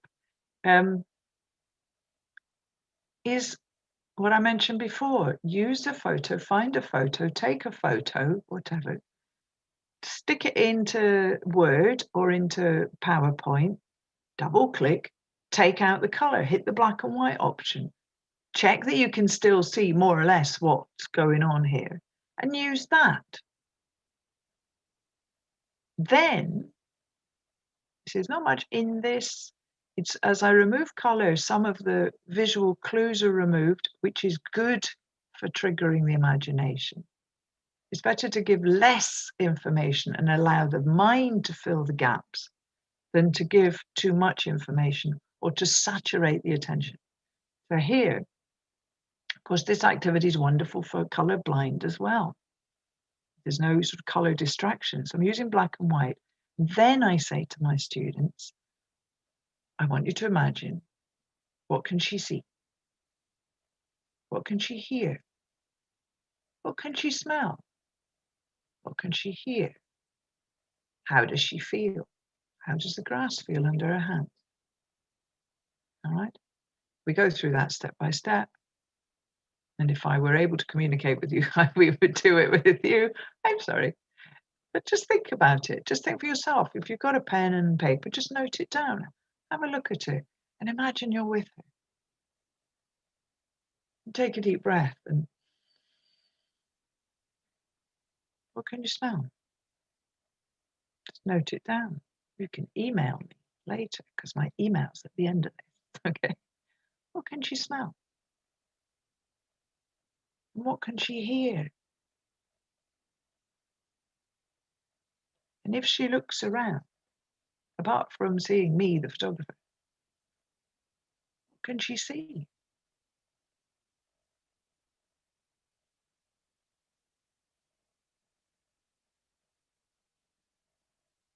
Smell, hear, see. You could also have, how does the air taste? I know where she is, so I know what it tastes like because I was there too. All right, note that down. And I do know what it tastes like. It's kind of salty. It's that sea air. Wish I was there. Lovely sunny day that was.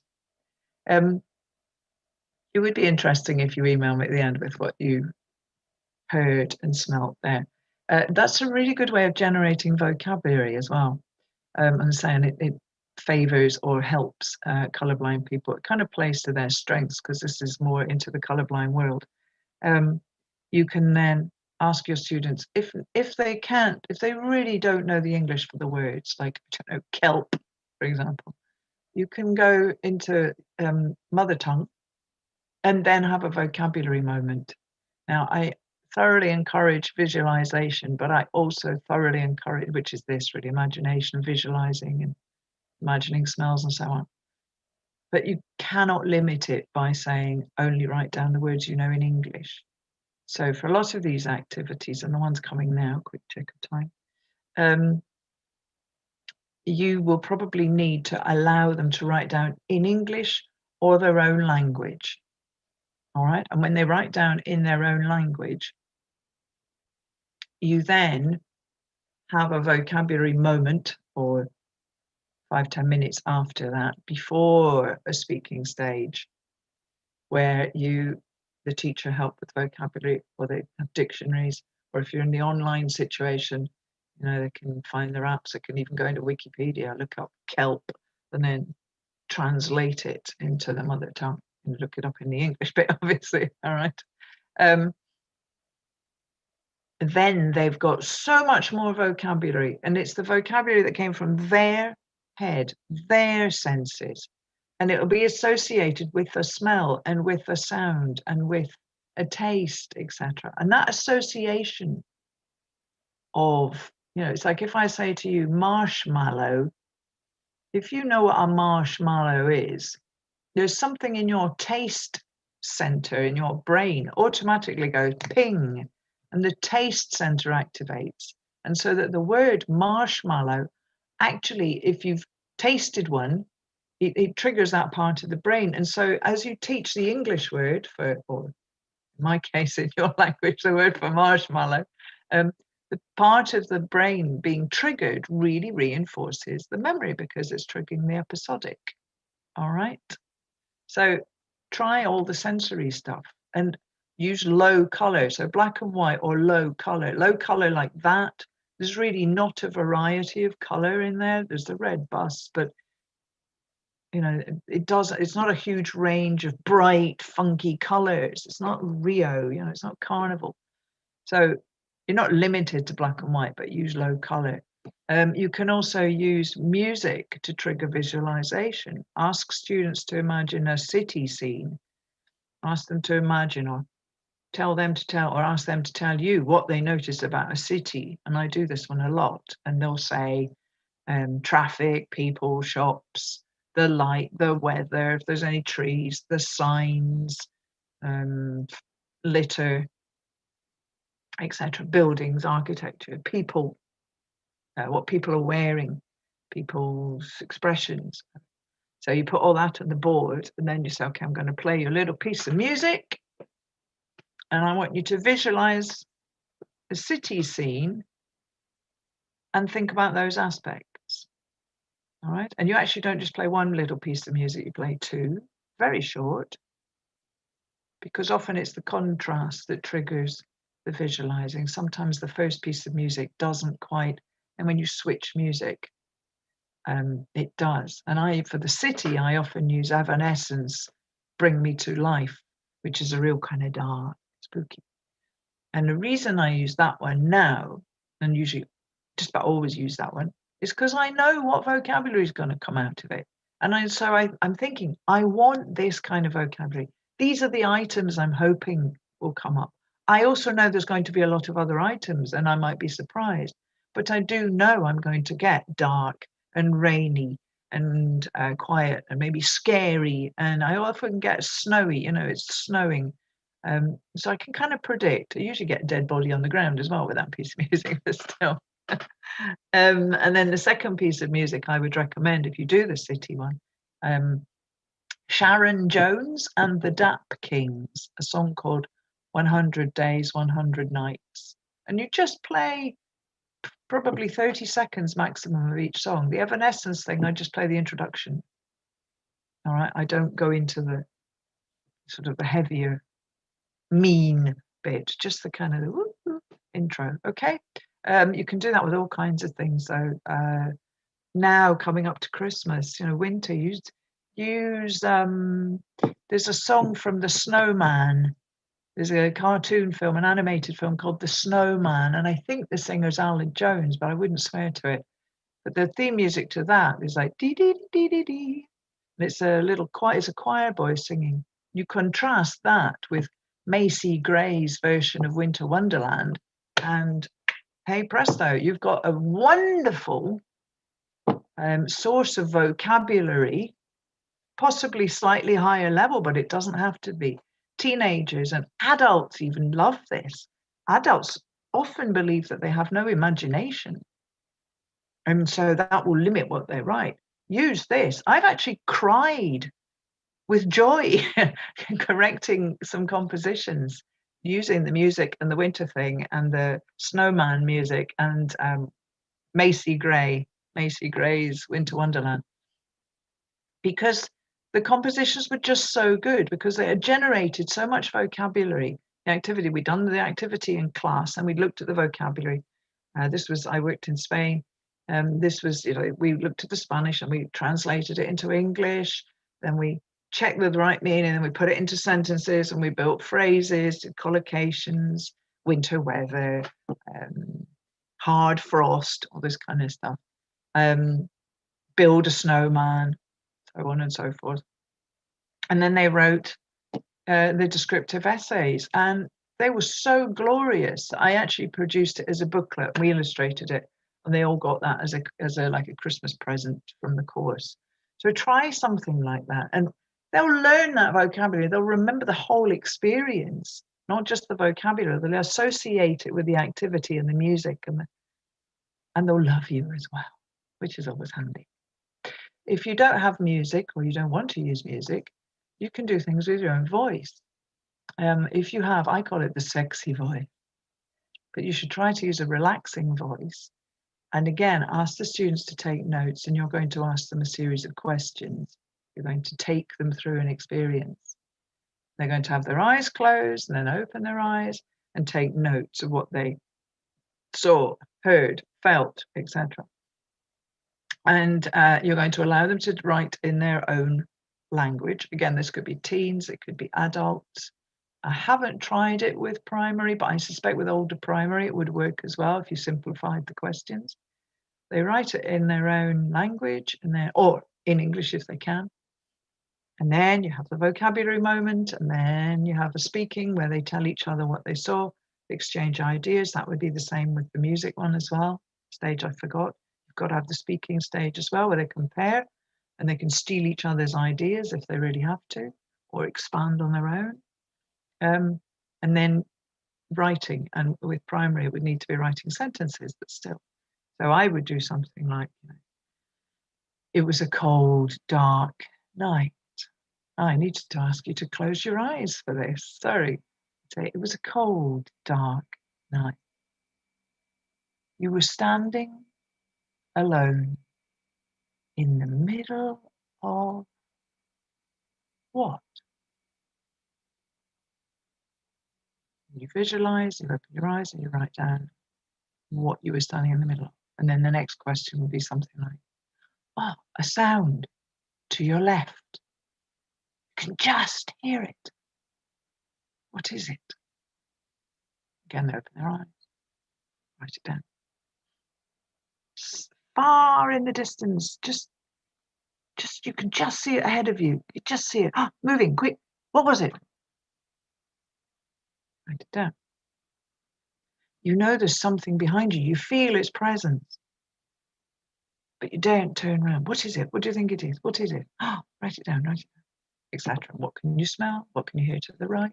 A sudden loud noise from the right. What is it? Write it down.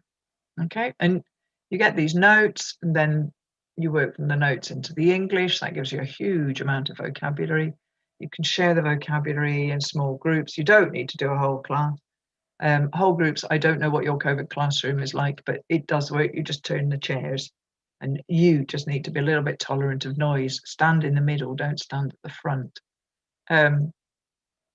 Exchange their ideas, and so on and so forth. All right, and then they can use it for compositions. Now, all that was about colorblind, and I've only got about, let me see, I've got about 20 minutes, we're okay. For the sight impaired, we went to green here. Sorry, color coding. Anything about don't use color for colorblind people, I do apologize. The green, this is sight impaired. Now, for people who've got sight issues, and particularly ones who don't want to tell you, so just bear in mind doing these, using the other senses, as well as always pictures and always videos. So as I've just said, music and voice, etc. It will really help people with any kind of sight issues. I've already mentioned the senses triggering the memory formation. If you're interested in the brain, as I am, I'm fascinated by it. The amygdala and the hippocampus are the main things to look up here. They're both triggered by the senses. The hippocampus doesn't particularly help with the content of the memory, but it will tell you, it'll help recall. The hippocampus is the thing that, you know, that experience when you've been studying for an exam and you're in the exam and you go, oh, I can remember where it is on the page, but I don't remember what it says. You know that thing? Well, that's the hippocampus, because the hippocampus creates maps, but it needs backup from the amygdala, and there's two amygdala, the amygdala and the caudate nucleus, which is another part. All right, so, you know, use mapping, use picture, use sound, use smell, use them all, right? Smell, but how can you use smell in a classroom? Don't ask students to smell each other. No, obviously not, and particularly in the COVID classroom. Can't get close enough. And if they can smell each other from a distance, But as well as having a mind's eye or an inner eye, you have an inner nose, you have a mind's nose. So you, the teacher, can just suggest smells and the students' minds will smell them. An activity that I use as well for vocabulary, and then we go from the vocabulary, well, it's not so much from to writing a description, but I use the description writing to reinforce or recycle the vocabulary. I start with, you can start with one word. I'd like to start with 3 words, but each one is a smell. All right, and I ask the students to close their eyes, and listen to the word, and imagine the smell of the thing. Right, and then they have to note down at least 3 words, between 3 and 5 words. One word, or at least one word, must be an adjective. I'm going to ask you to do this, so note what I'm saying. One word must be an adjective. One word must be a place, but a common noun, not a proper noun. So not a name, not Hampton Court, but a castle, for example. And one word must be a person, but again, not their name. So not Max, but son. My younger son's called Max, or not William and Max. William will complain if he ever finds out I didn't name him. So they have to write down an adjective, a place, and a person. And if they want another 2 words, and you're going to have to do it now. So if you've got that notebook and paper, close your eyes and for a moment think coffee. The smell of coffee.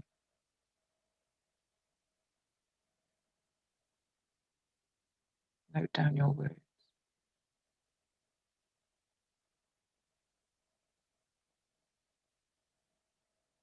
Second one.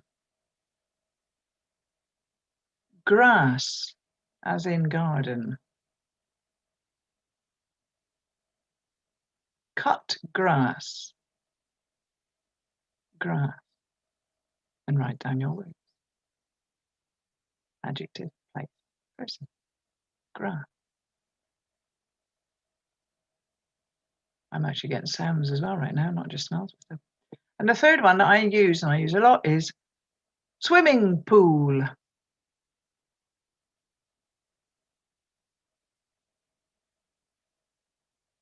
Three to 5 words. Swimming pool. All right. So they've written down their words. And then you get them to shout out, okay, what adjectives have we got? What places have we got? What people have we got? You can write it on the board. You can have a big list of adjectives, list of places, list of people. You can have separate, so you've only got coffee, you've only got grass, you've only got pool. You can mix it all up. It doesn't matter. You're going to get a lot of vocabulary on your board.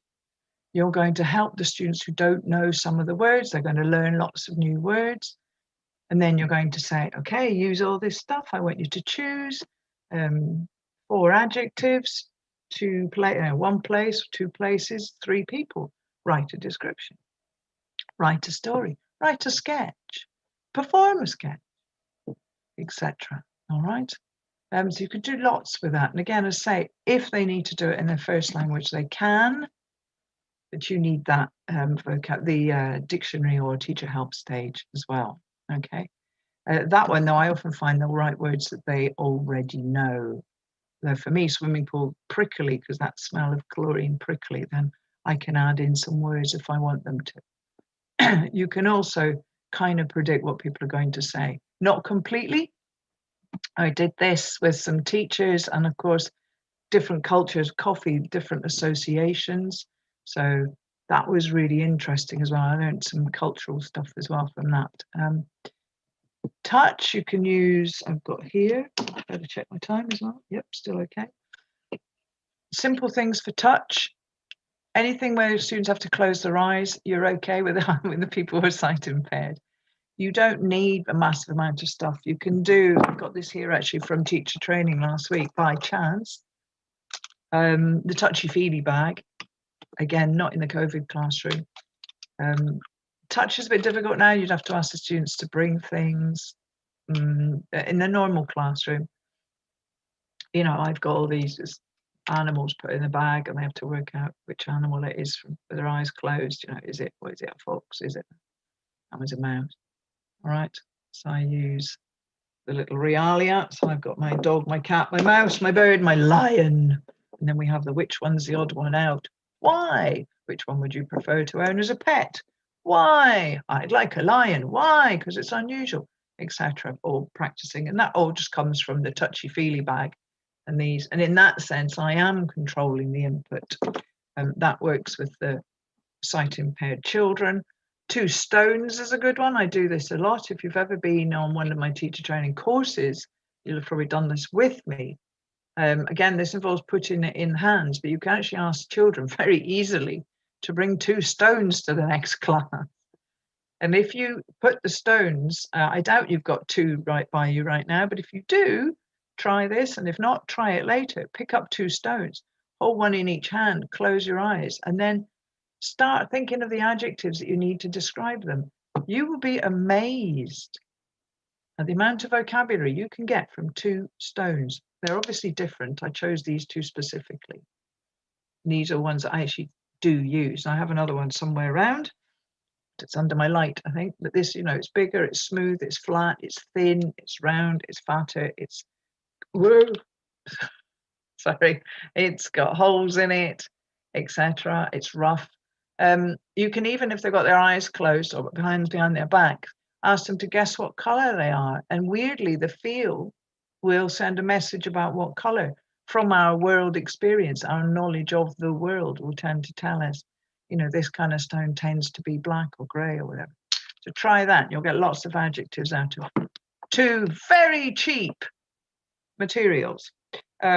Shells, that's why I happen to have a shell, stones, shells, anything that's dead easy to find wherever you are. Stones for most of us is going to be the easiest. So that's touch. Next thing, for the sight impaired, you really need to reinforce the memory. So this will also help the kid that never brings the book and so on and so forth.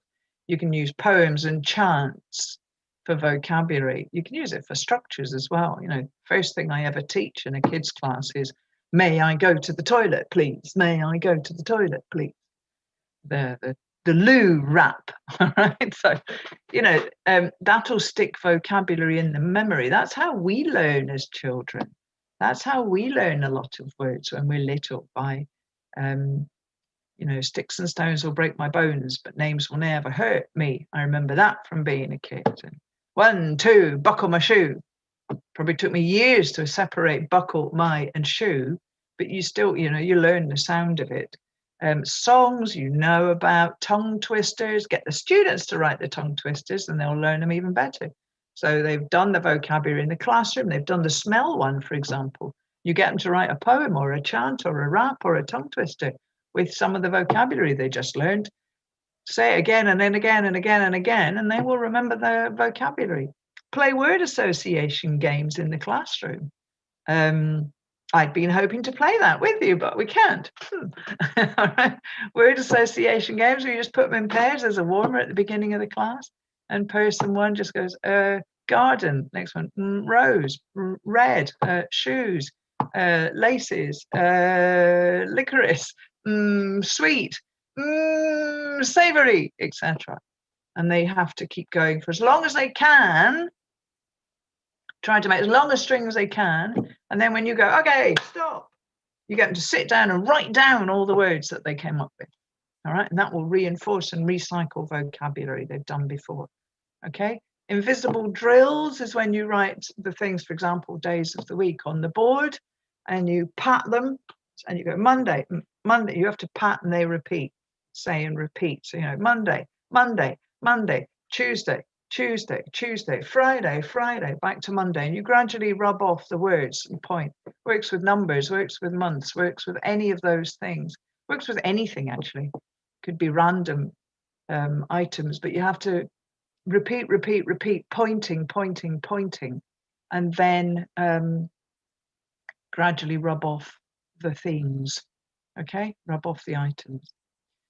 And that is a really good way because that triggers the hippocampus, forming a map. I wish I could explain that more easily here, but anyway. Let them record everything on their telephones. if you're doing Zoom on, you know, let them record the Zoom so they can listen to things. They don't have to read. You know, with you can, you might have taken notes, but if you're hard of hearing, you can't be bothered to put your, hard of hearing, sorry, sight impaired, if you need glasses, basically, and you just want to listen back rather than read notes, then you can watch a recording, can't you, or listen to the recording. For the hard of hearing, I'm really not going to have time to finish, but you can email me. I'll whiz to the final slides in a moment, and you can ask me for the slides or ask me for information about the others. But the hard of hearing are the worst hit by the COVID thing, because it tends to be lip reading. And I don't know about you, but we have to wear masks in the classroom. As a teacher, I have a transparent mask. I got an email this week saying that from January, I get a transparent mask, which is useful. But that still means it's only my mouth they can see. But be very careful of things like gesturing in front of your face, hair going in your face, anything like that. Or talking to the board when you're presenting, you know, putting the flashcard and going, what's this? No, look forward, always look forward so they can read your lips. Anybody with any kind of hearing impediment, it's also good for teaching pronunciation. They should be able to see you going bird, bird, not beard, beard, it's bird, bird, you know. All right, so be very careful. And you can raise the classmates' awareness by playing those read my lips games where they're in pairs. And again, in COVID, if they can take their masks off, you can do this. If they can't, they're not really, you know, they can stand at a distance, but the read my lips is when you're going.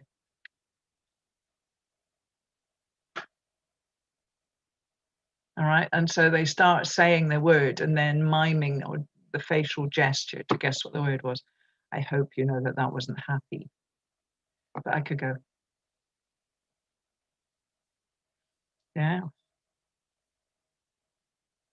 Etc. All right, and they guess. So that's an easy one, and it trains the classmates as well as practicing the pronunciation, and the physicality of the mouth movements will help them remember the word. You know how to convey the word sad. So the whole thing, okay. And also for the hard of hearing, they need multiple channels of presentation, flashcards, word cards, small letters, big letters, realia. The hard of hearing need all those to reinforce, because they're not necessarily hearing you. They need to see, but they also need to see the concept, and they need to see the spelling. All right. I'll skip that one.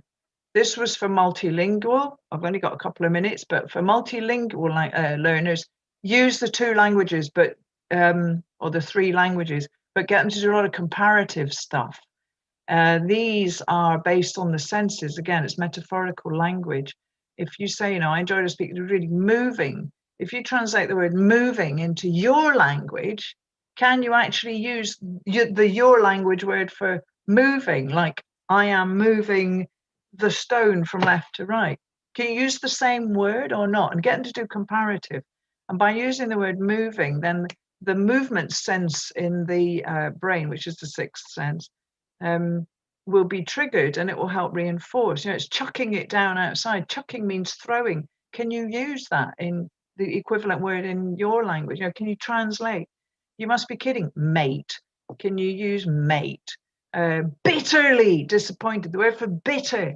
Can you use bitterly in your language in the same context? You know, could you translate that into your language and use the exact word for bitter? In Spanish, you know, amargamente, you can't, etc. Work that kind of stuff, and you will really use what a multilingual learner can bring to the classroom, and you will help them learn the word in English. The word bitterly, you see, triggers the taste buds. Once you've made the association with bitter, then you teach bitterly, and bitterly disappointed, they can kind of taste the disappointment, and that will help them fix it in the mind. And finally, so I am nearly there, for Iggy the teenager, all of that. Take a screenshot, take a photo of it, but do remember that teens' brains, the prefrontal cortex is not fully developed yet. The limbic system is the bit that's developing. The limbic system is in the middle. It's the bit with the senses. It's the bit you need to trigger most. It's also the bit that has expression and vocabulary. Ooh, that's useful, but it doesn't have grammar. Grammar's at the front, and rational thought is at the front. It's in the prefrontal cortex, and it doesn't fully develop until around about the age of 27. So most of your teenagers, or rather most of your learners, are probably teenagers. They are, cognitively speaking, they're still in the teen zone. So all this sort of talk of grammar and grammar and grammar is going to go whoosh over a lot of people's heads. The really analytical, and as you know, it's variable who develops when, but the really analytical will only favor some people, whereas the sensory will favor all people. And that's why this session is more about senses and triggering the senses, because it's for reaching all our students. Et voila, as I've been saying recently, because I've been teaching Tunisians. Thank you very much for having me. Thank you very much to Macmillan. Thank you very much to ŠVIESA, if that's how you pronounce it. Thank you to the always awesome Jakub and Ignace, who's the guy on screen with me. And thank you to you who are watching and listening. And I'm just going to ping this very quickly. Ignore the promo, but there's my email if you want to send me your answers to some of those exercises. You can probably contact Ignace and he can pass it on to me as well. And it's been great to be here, and I'm amazed I did actually manage to do it. Thank you, Fiona. You did great, actually. It was a very interesting presentation, all of the methods and techniques. I think this is something that not all of the teachers can come up with on the usual daily basis. So thank you very much. You're welcome. We have some questions, which you may answer at our Q&A session. So thank you for now. And let's connect around, sorry? An hour's time or something, isn't it? Yeah, we'll connect again in something in an hour, right? Okay. Well, thank you for having me so far. Yeah, thank you. See you soon. Bye. Taip, dabar mūsų laikas šiek tiek pasistumė, kaip matote, bene 10 minučių, tai bet kokiu atveju turėkime 5 minučių pertrauką, pradant nuo dabar, ir jungiamės paskutiniam pranešimui kažkur 15 minučių po 4. Pristatinės Kristina Urbonė, tai tikrai vėlgi bus labai įdomu ir kviečiu prisijungti taip pat. Iki.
Taip, sveiki sugrįžę, welcome back, right? So I would like to present the last trainer, Kristina Urbanienė, and she's going to speak about another interesting topic, right? Which is called Never a Dull Moment, or How to Teach and Learn with Pleasure. Taip, tai Kristina, prašom, labai nekantraujam ir klausom jūsų. Unmute myself. Okay, so hello everyone. It's my pleasure and honor to be here and to share my experience of more than 20 years of teaching. So I will start sharing my screen now. So I will also share this one. Okay, so the title of my presentation, I hope you can see everything well. Ignas, is everything fine with my slides? I just want to double check. Viskas gerai. Okay, good, wonderful. So the title of my presentation is Never a Dull Moment. And this is what reflects me, in fact. I am the type of personality who always seeks some challenges, and I think that overcoming those challenges help me to become stronger and achieve anything I have achieved so far.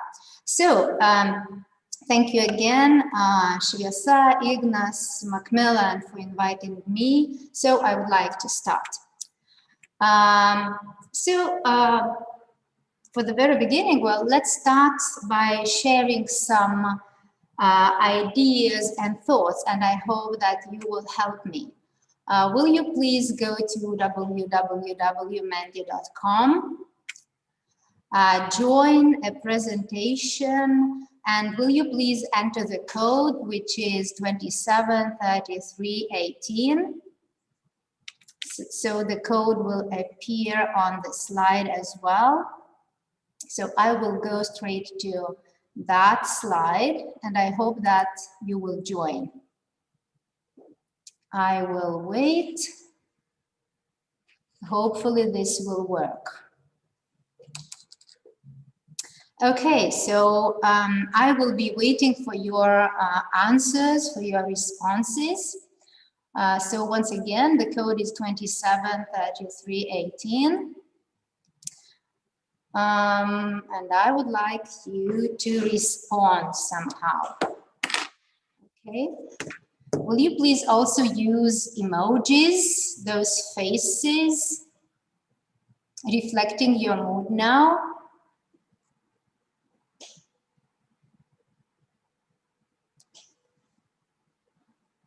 Okay.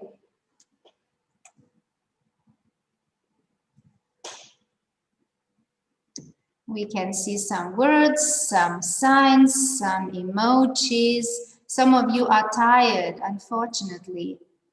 I hope I will not make you bored and tired more than you are now. So I hope I will just ignite your passion. Okay, so different words, different emotions, curious, motivated, enthusiastic, and so on and so forth. Thank you for your answers. Yes, someone would like to have a cup of coffee or some soup or something else. So wonderful, wonderful. So now let's move on. And we have one more question. And the question is, what makes us happy? Could you please write down something that makes you happy?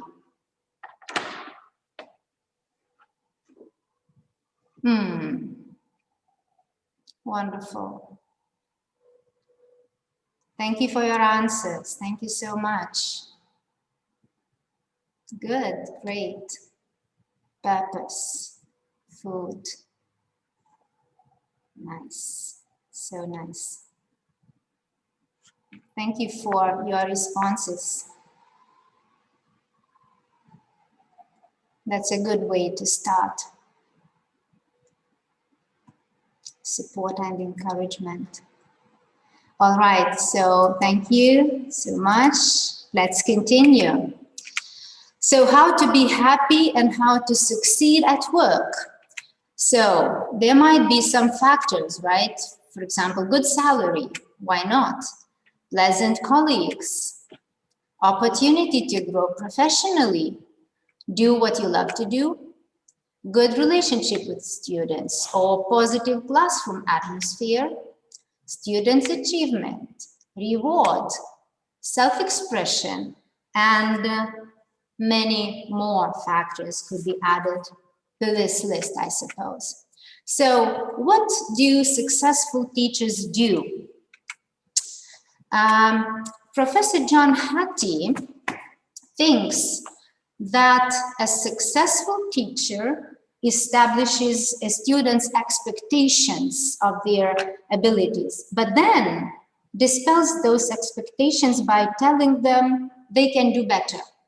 And what a student achieved yesterday should never be okay tomorrow.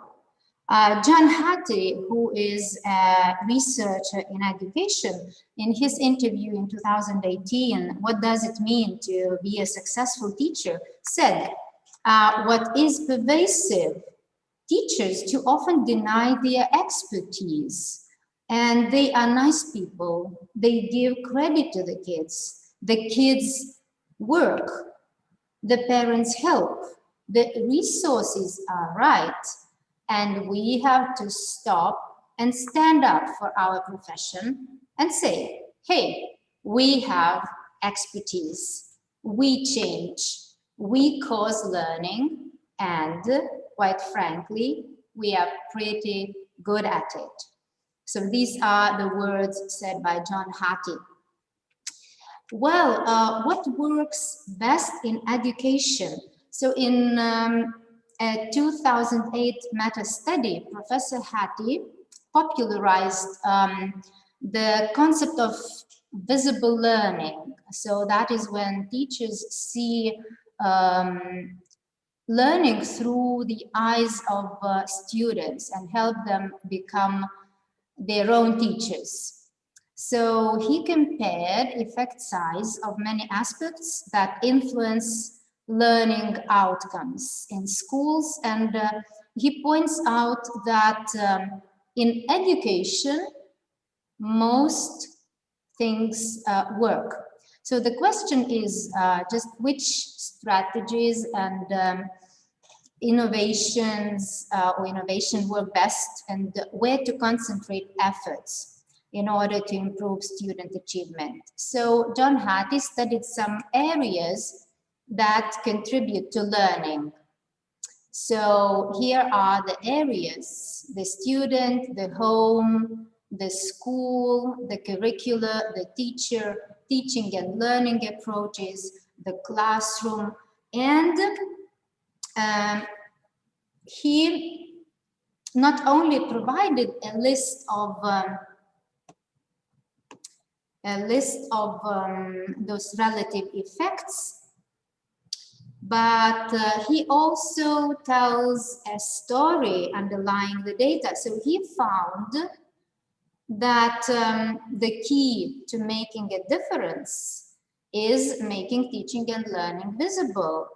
And he developed a way of ranking those various influences in various meta-analysis according to the effect size. So you can see the list here. And those influences that are related to learning outcomes, from the very positive, you can see the very positive ones, to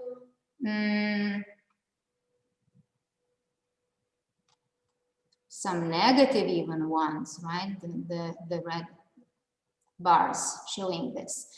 And he found, Professor Hattie found that the average size of all interventions was 0.4, so-called hinge point.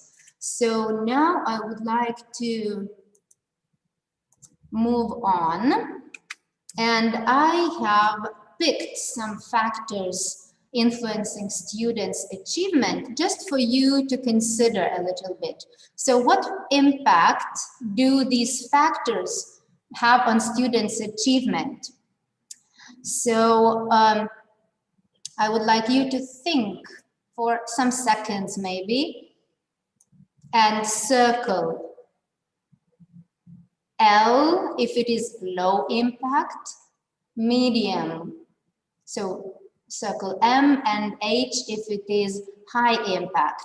And here are 13 factors. So I tried to pick different ones, the ones that the sizes and impact is different. So differentiating learning styles, e-learning, then class size, homework, social skills programs, feedback, formative evaluation, and others. So will you please think for some seconds, and later on I will share with you the answers.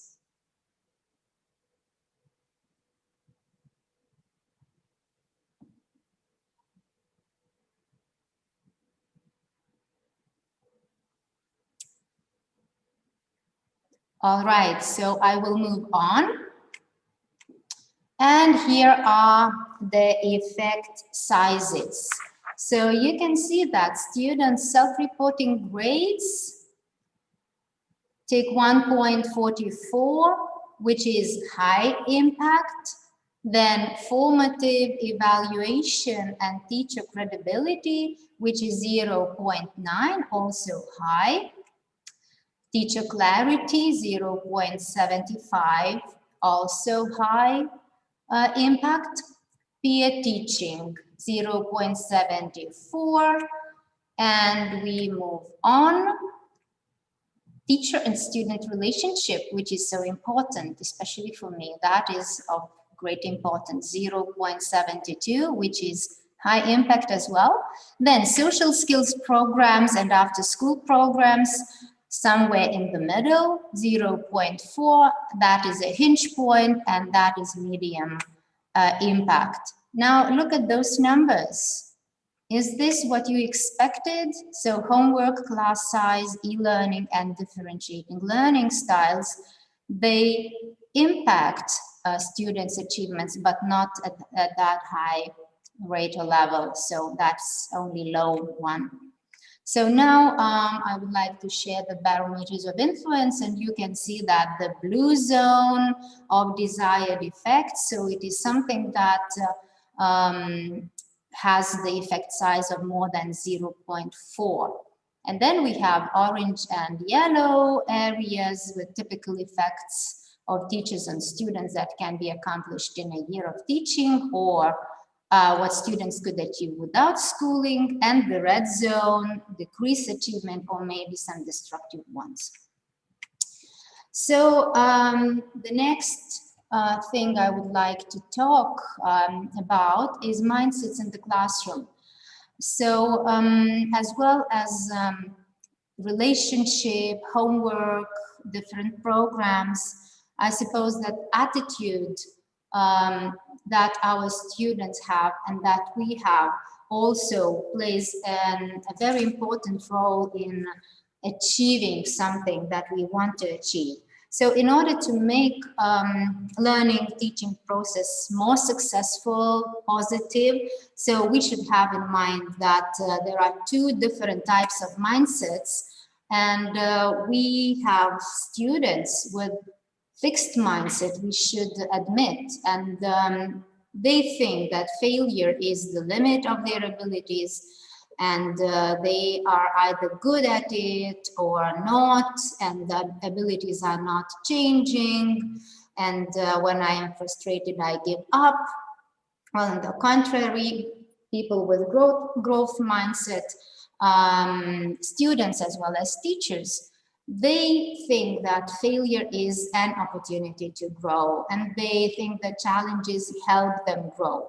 So I suppose that students should be focused on achievement, but not on grades only. So this is what I have noticed. And giving positive feedback also plays an important role in that process. So students should develop some resilience to mistakes and failures. So what are the differences? Students with a fixed mindset can say, I am not good at this, or this is too hard, or I'm afraid I will make a mistake. I give up. This is too easy. This is good enough. And I won't try because I might fail. I am not as good as my friend. While students with a growth mindset, or we should teach our students to change their ideas and opinions about themselves, I suppose. So they should say, I am not good at this yet, but I will learn. This will require effort and finding the right strategy. When I make a mistake, I will learn from it. I will succeed if I put effort and find some better strategy. How can I make this more challenging instead of saying this is too easy? This is good enough? Is it my best work? Can I improve? If I fail, I can try again until I succeed. And instead of comparing yourself with your friend, you can say, I am in charge of how smart I am, because I can grow my brain by learning hard things. So how can teachers help students grow their brain and change their attitude? We should praise our students for effort, for strategies, for progress, for hard work, for persistence, for rising to a challenge, for learning from mistakes, but not for talent, not for being smart, not for born gifted, not for fixed abilities, not for not making mistakes. And we should practice and convince our students of the power of saying yet. So we should say, you can't do it yet. You don't know it yet. But if you learn and practice, you will. So we can all help our students just to change their mindset. And instead of beating themselves up over a low mark, they will begin to understand that it is part of a process of gaining better knowledge and higher marks in the future. So this way, students stop hiding from challenges. Instead, they seek challenges.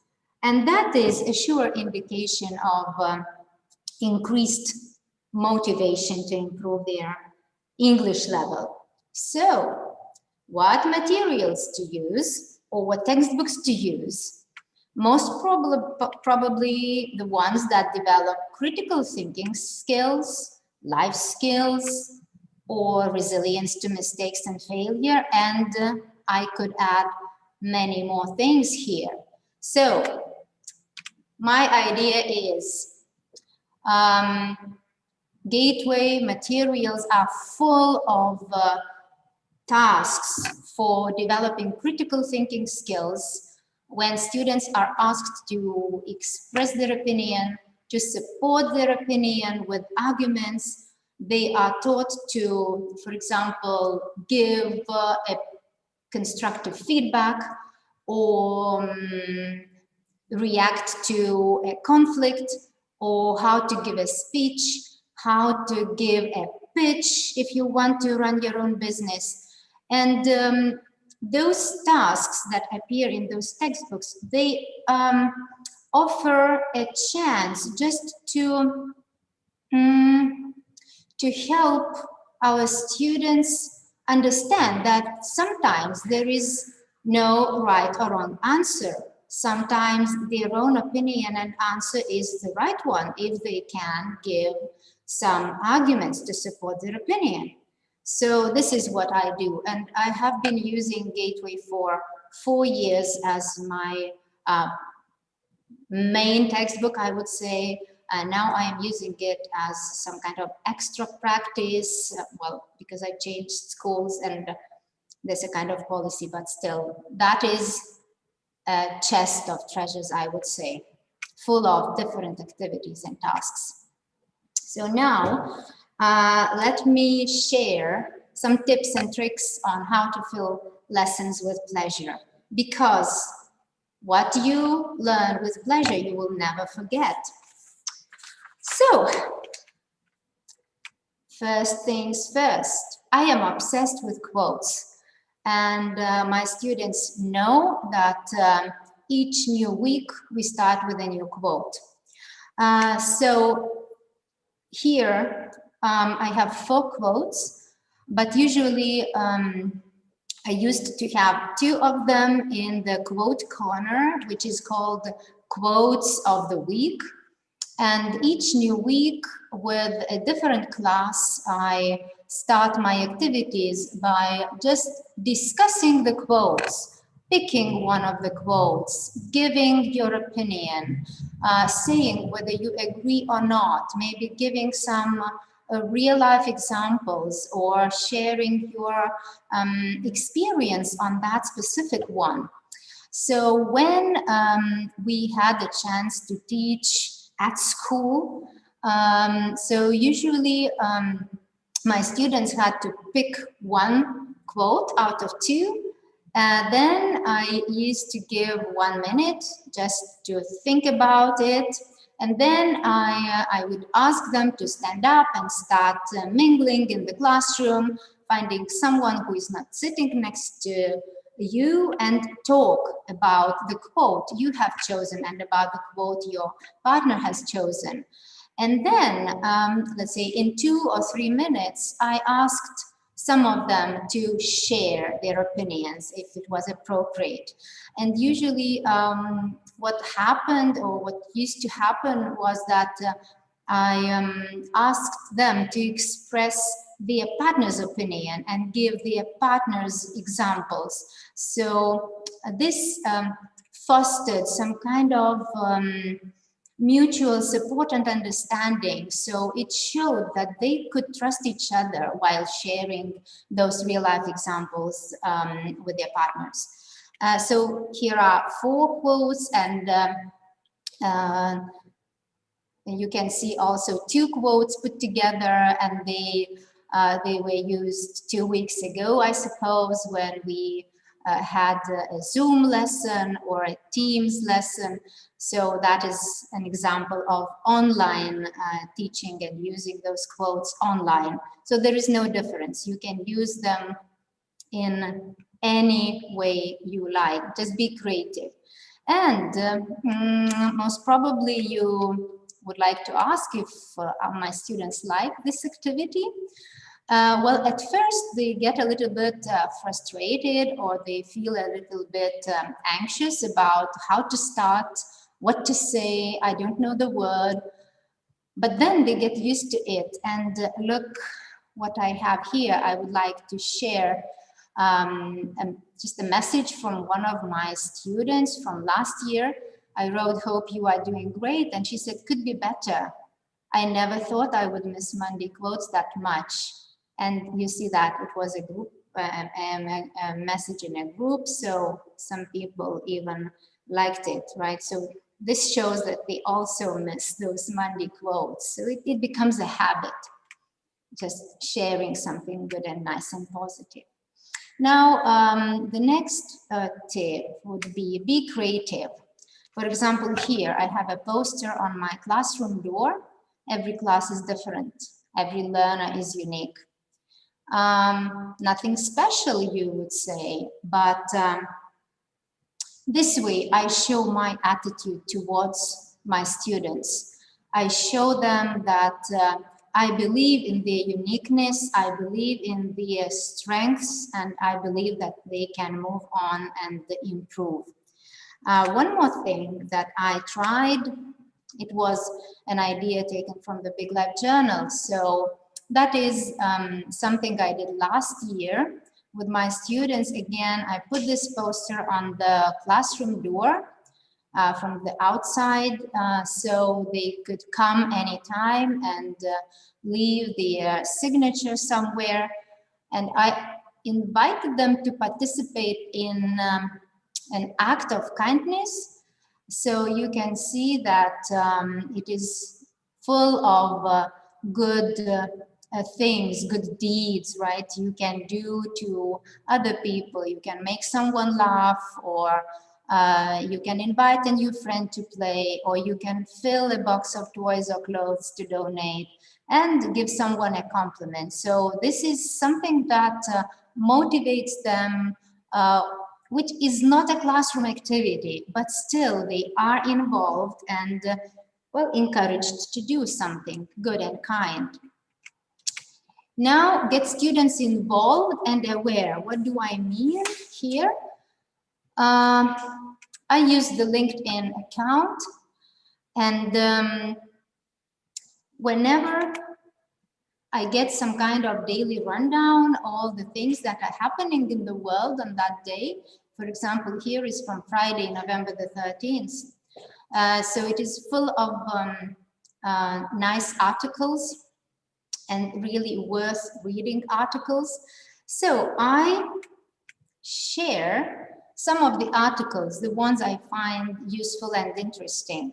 For example, this one, where is the most talented workforce? It's interesting, isn't it? So something about companies seeking to attract and retain talent should look to Europe. And of course, students get curious. They want to find out which countries can boast such talented workforce. And this is what I do. I have some messenger groups, and here I share this, where is the most talented workforce? And you can see that they reacted, so which means that they enjoyed reading and finding out. And here, sometimes sending those articles or sharing the links might even provoke some kind of discussion. Which is not my aim, in fact, but I am quite happy to see this happening. For example, airports use dogs to sniff out virus, and they started discussing, but dogs can get COVID as well. Or is it possible though? So my suggestion was read the article. So that is a kind of communication, and I love it, really, I love it. It's not in the classroom, so something that happens later on. Then, what else can we do? We can foster students' curiosity, make them wonder, make them ask questions about the world, about what is surrounding them. And here goes a wonderful website, which is a chest of treasure, and I will show why. So it is called Wonderopolis, and here, each new day, we have a question and a discussion or some articles that follow that question. So we can just simply go and read some kind of question, but we can also search. For example, this is my question. Why does a strawberry have seeds on the outside? Okay, so, and I will search. Look at that. So I have a great material here, and we can go deeper. So let me show you some settings and features of this Wonderopolis. You can show this to your students. You can do the listening activity. So let's look at that. I hope it will work. Okay, so here is the text. And you can listen to it. Why does a strawberry have seeds on the outside? Have you ever wondered? Okay, so you can change the voice settings. For example, if you don't want to listen to a female speaking, you can change. Wondered. Why does a strawberry have seeds on the outside? Yes. You can also decide on the voice speed depending on the level of knowledge of your students, right? So I can just make it sound Outside. Why do we call them strawberries? Are strawberries really berries? that, We have some very troubling news. right? Okay, so then we can look through some reading preferences. So your students see this text on the screen. And you can, for example, focus on one line, on 3 lines, or you can even translate some words, and you can choose a language.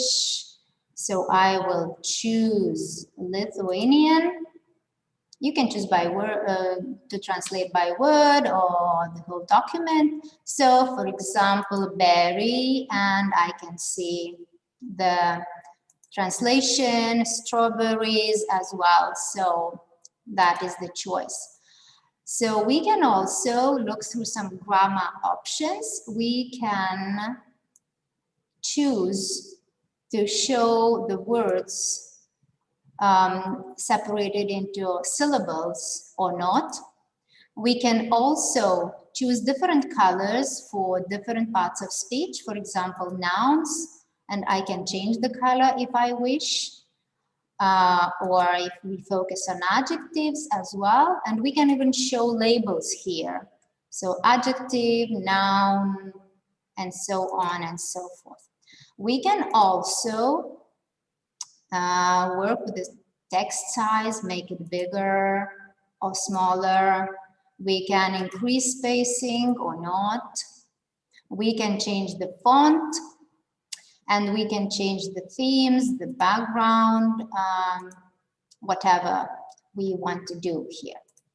Now, I will get back, and when we analyze everything, when we read the article, so we have some wonder words taken or picked from the article. We can take the wonder word challenge, and we can test our knowledge. So something about people.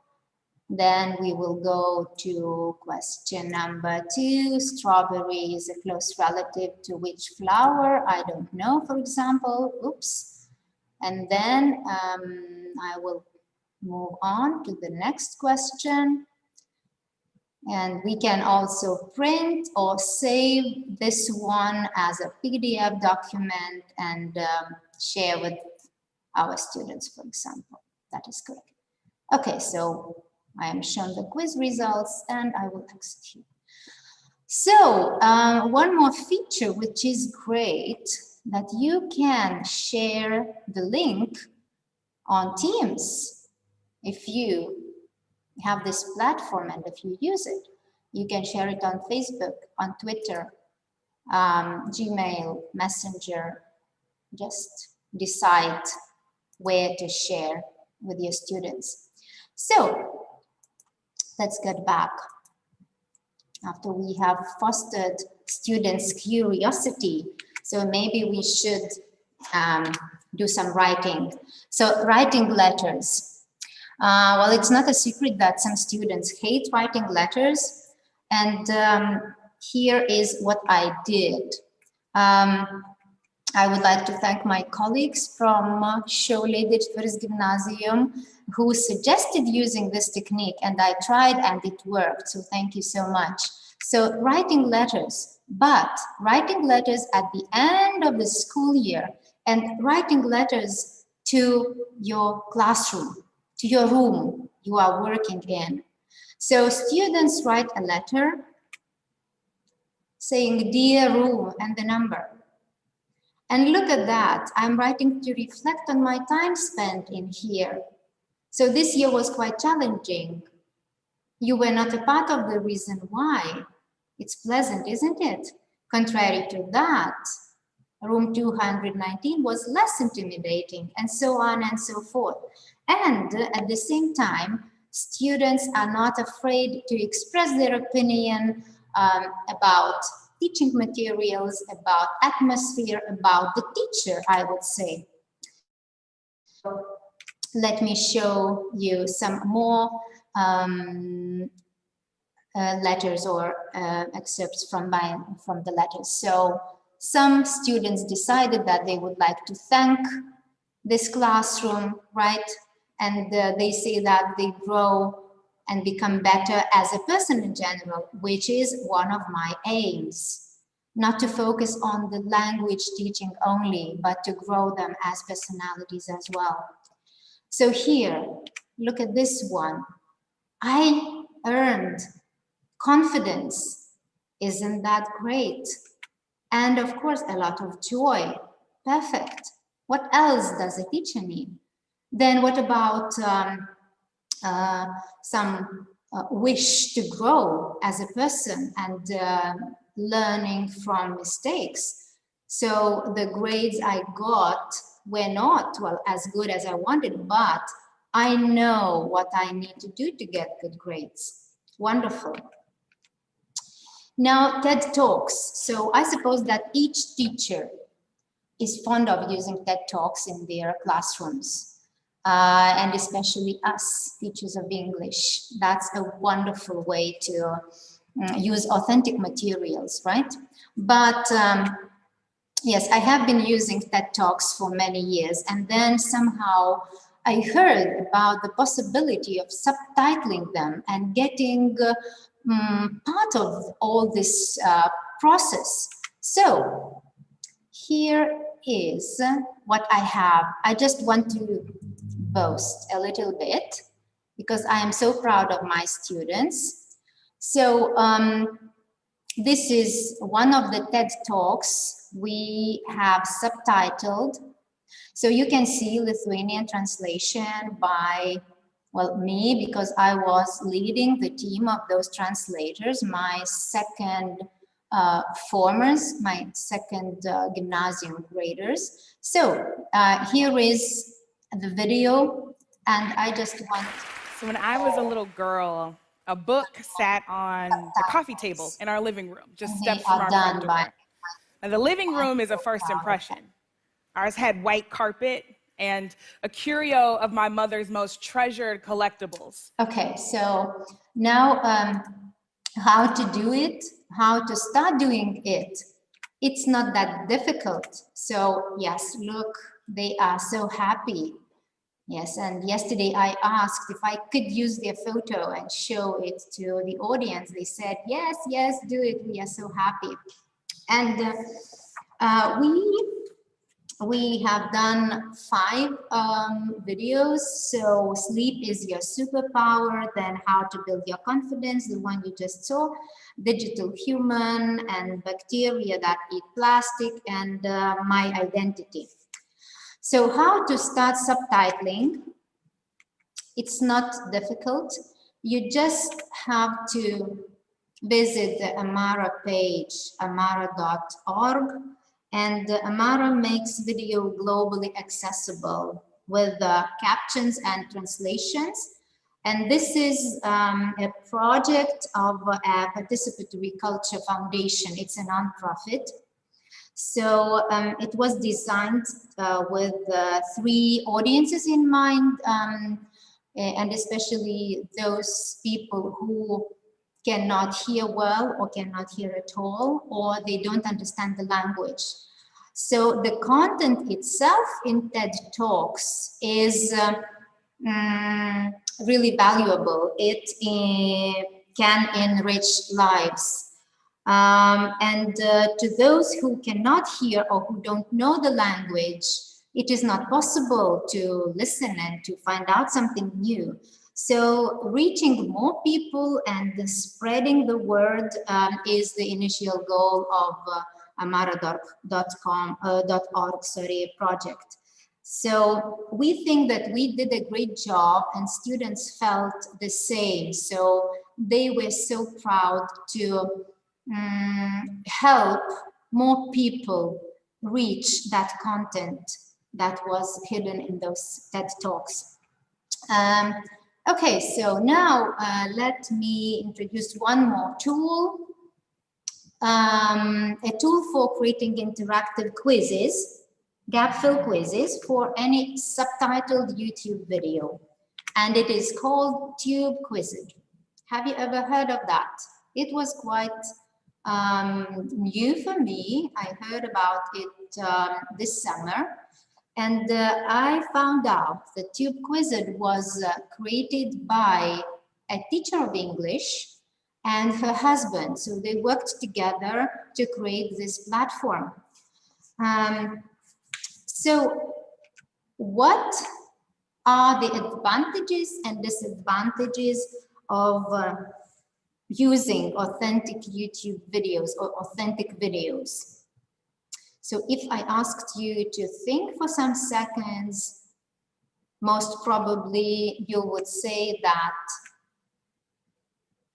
one of the advantages could be that those videos help prepare learners for the real world of communication and guide learners toward the language they need for their particular context, or motivate learners just to communicate because they help make communication real. And together with advantages go some disadvantages. Students say that it's difficult for them to understand those authentic videos, authentic texts, difficult to hear short forms, and sometimes those videos give culturally biased information. Now let me refer to a metaphor, botanic metaphor, because I would like to talk a little bit or to focus a little bit on the speech in those authentic videos and the speech in general. So the greenhouse, the garden, the jungle. So that is a metaphor by Richard Caldwell, and it has proved popular with teachers and students, and I will give you a short description or some kind of explanation about how this metaphor can be used in the classroom. So the greenhouse, what about it? So the greenhouse style of speech, so that is about a very clear speech where every word is pronounced separately. And in the greenhouse, words have sound shapes which are treated as if they are isolated plants, each one separate and each in its own flower pot at a safe distance from any other plant or flower. No touching, no overlapping, nothing. And we don't have such speech in real life, but we can come across it in some textbooks when we are teaching students. So the garden style of speech. So in the garden, words come into gentle contact with each other. And that is ordinary connected speech. I suppose that it can be compared to flowers and plants which have been carefully positioned in a flower bed so that they are pleasing on the eye and well, they sway beautifully in the breeze. And what about the jungle? So that is some kind of unprepared, authentic speech with incomplete sentences, with repetition, hesitation, and that is what native language is. And the most complicated type of speech, and the most difficult for students to understand. So different problems with understanding occur not because students lack vocabulary or general content knowledge. Rather, those misunderstandings and problems occur because learners don't know how those known or familiar words sound when they are put together in connected speech. And a researcher, John Field, he did an interesting study with the function words, because these function words, they are unstressed words in a sentence. For example, auxiliary verbs or articles, prepositions, pronouns, conjunctions, particles, and others. And those function words, well, in fact, they are very important. They signal the grammar of the sentence, but because they are unstressed, they can be extremely difficult for students to hear in that connected speech. Some listening tasks that are given in our textbooks, they rather test rather than teach listening skills. So I have mentioned some study with function words. So John Field found that second language listeners identified function words significantly less accurately than content words. And even among high-level learners, those function words were likely to be missed or only approximately matched. So it is important to train students to recognize not only content words, but functors as well. And now I will explain how TubeQuizit can help us solve those problems. So TubeQuizit, a wonderful thing to be used in our classrooms. So why is TubeQuizit good? Why is it beneficial? So it helps to find certain videos which contain specific examples of a particular grammar structure or some, let's say, real-life pronunciation. And if we open the first tab, quiz collection, then we can scroll down and we can see different videos and quizzes given, right? So I can, for teachers' convenience, so these quizzes are grouped according to categories. You can see level, type, category, variety, right? And for example, if I choose grammar for listeners, entertainment, so I can see different videos here with quizzes given. So let me show you one example with this one.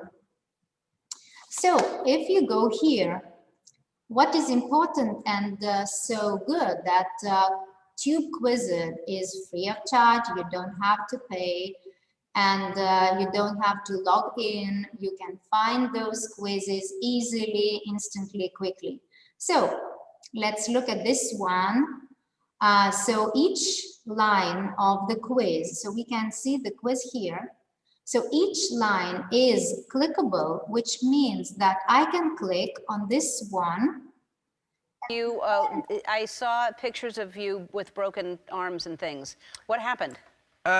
So you can see only one line, and this appeared in this video. So you can do the quiz, you can check the answers, and you can see the score here. The final score will be given.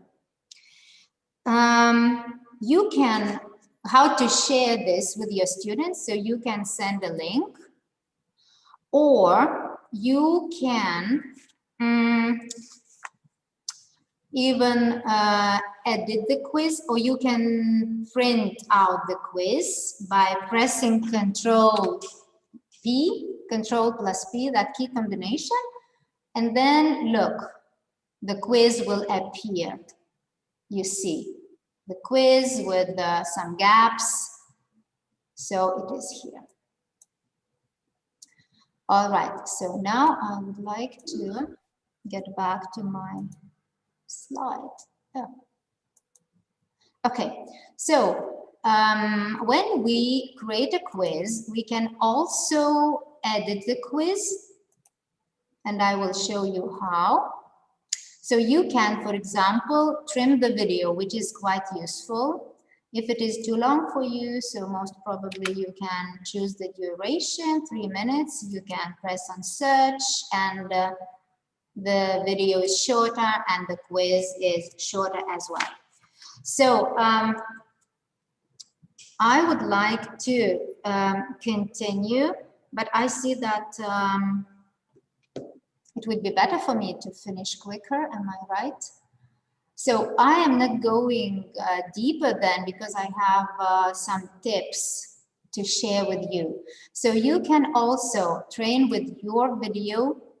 So you can find a video on YouTube, but the video has to be with subtitles. So if it's not with subtitles, this will not work. So maybe I could show very quickly how to find the video quickly. Okay, so I have something in my slides here.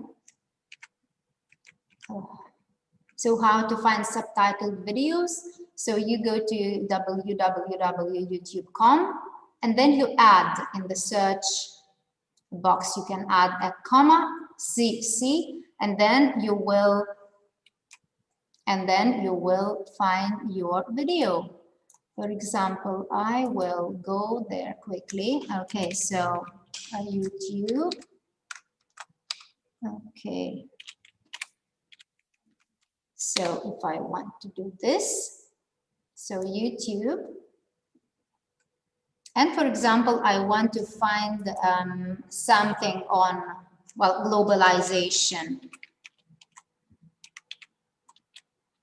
Globalization, don't forget to put a comma, CC, and then we will be provided with all the videos with subtitles, and then we open the video, right? And if we press on those 3 dots in the bottom right corner, we can check whether we are satisfied with the subtitles in English, and then we can copy this URL and use it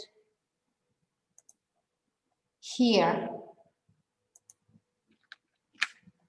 And press on create quizzes, and here we are, different quizzes using the same video, and the number of items is given, and the focus topic is given.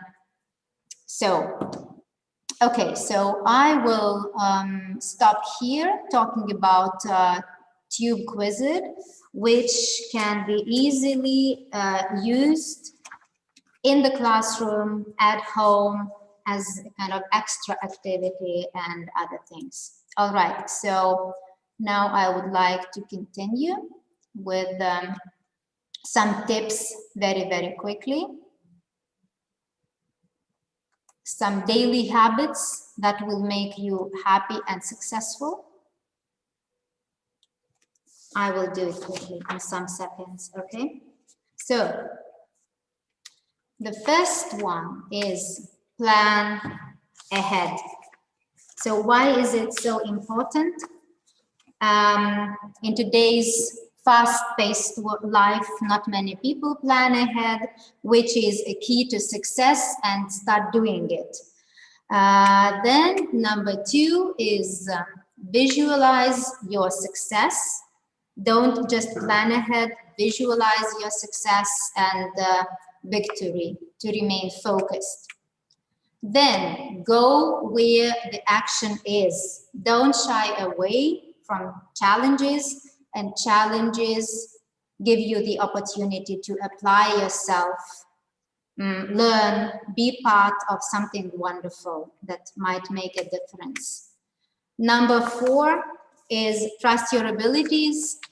We all have our strengths and weaknesses, as well as different creativity levels, and truly happy and successful people understand their weak points as well as their strong ones. So show trust and confidence in yourself and your abilities daily by boldly tackling what needs to be done.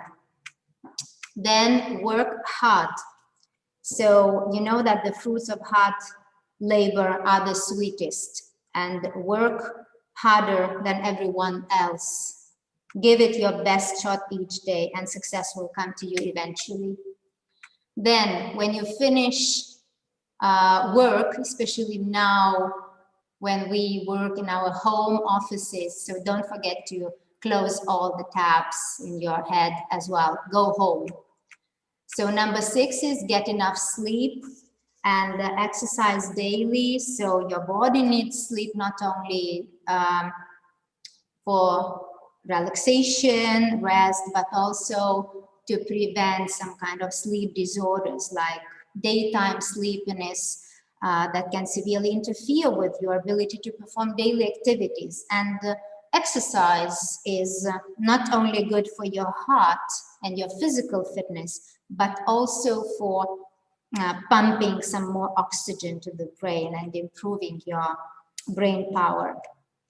Then read every day. So reading is to the mind what exercise is to the body. Don't forget that.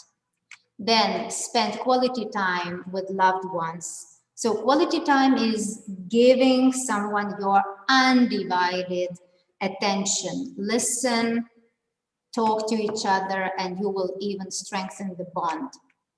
Number 10 is show kindness to other people. So what do I mean by that?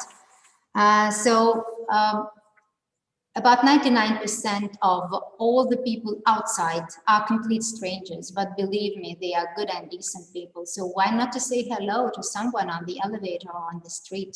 So that might make their day. And the last one is forgive someone new each day. Don't hold grudges, and just think about it and forget. If you don't have anyone new each day to forgive, just forgive yourself for anything you did or did not do before you go to bed every day. So I had some activity for you, but most probably if the slides will be shared with you, so you will get it. Something about I am enough, how to be strong, and what things to repeat to yourself every day. Here are the answers. So you can see that only you are responsible. You like yourself and other people will like you. You love yourself and other people will love you. You praise yourself and other people will praise you. Don't forget that. And last thing is, are you happy? There are 2 different answers. Yes, no. If you are not happy, do you want to be happy? Some people would like to be happy, some not. If you want to be happy, you have to change something. If you are not happy, you don't want to be happy, then keep doing whatever you are doing. And if you are happy, also keep doing whatever you are doing. And just some final photos And my final wish, just be yourself, be you. And I have a wonderful short 1-minute poem here. I would like you to listen. That is my final wish. To you, trust yourself, and everything will be fine.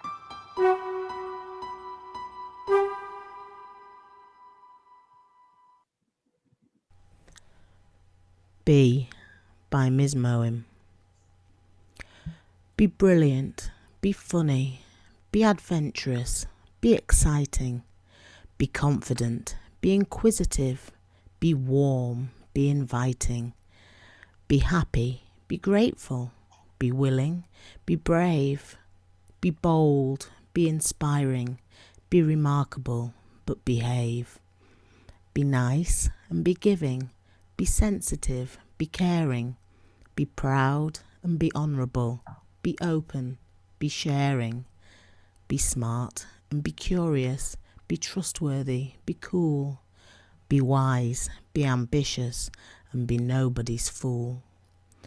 Be calm, be determined, be eloquent, be measured, be knowledgeable, be humble, be gracious, be pleasured, be marvellous, be accepting, be empathetic, be true, be thoughtful, be faithful, be awesome, be you.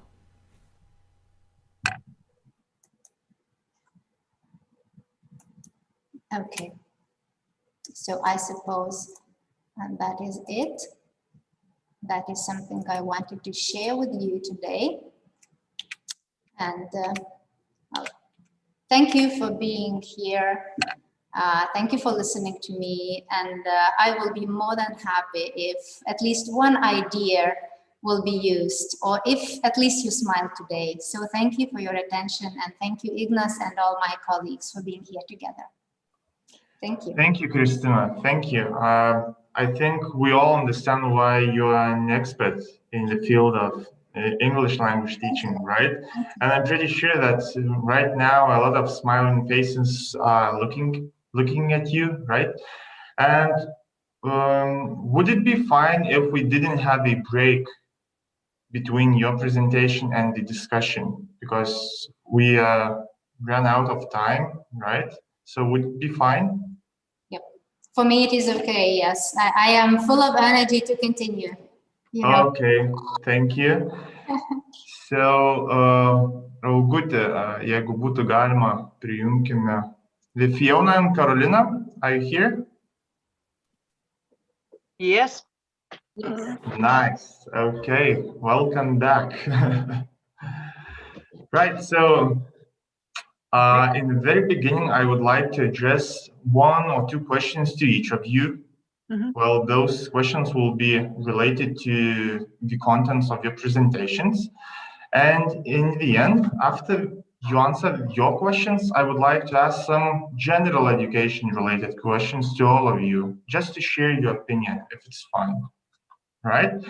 Okay, so let's start with Carolina. And we gathered some questions for you, right? I sorted it out.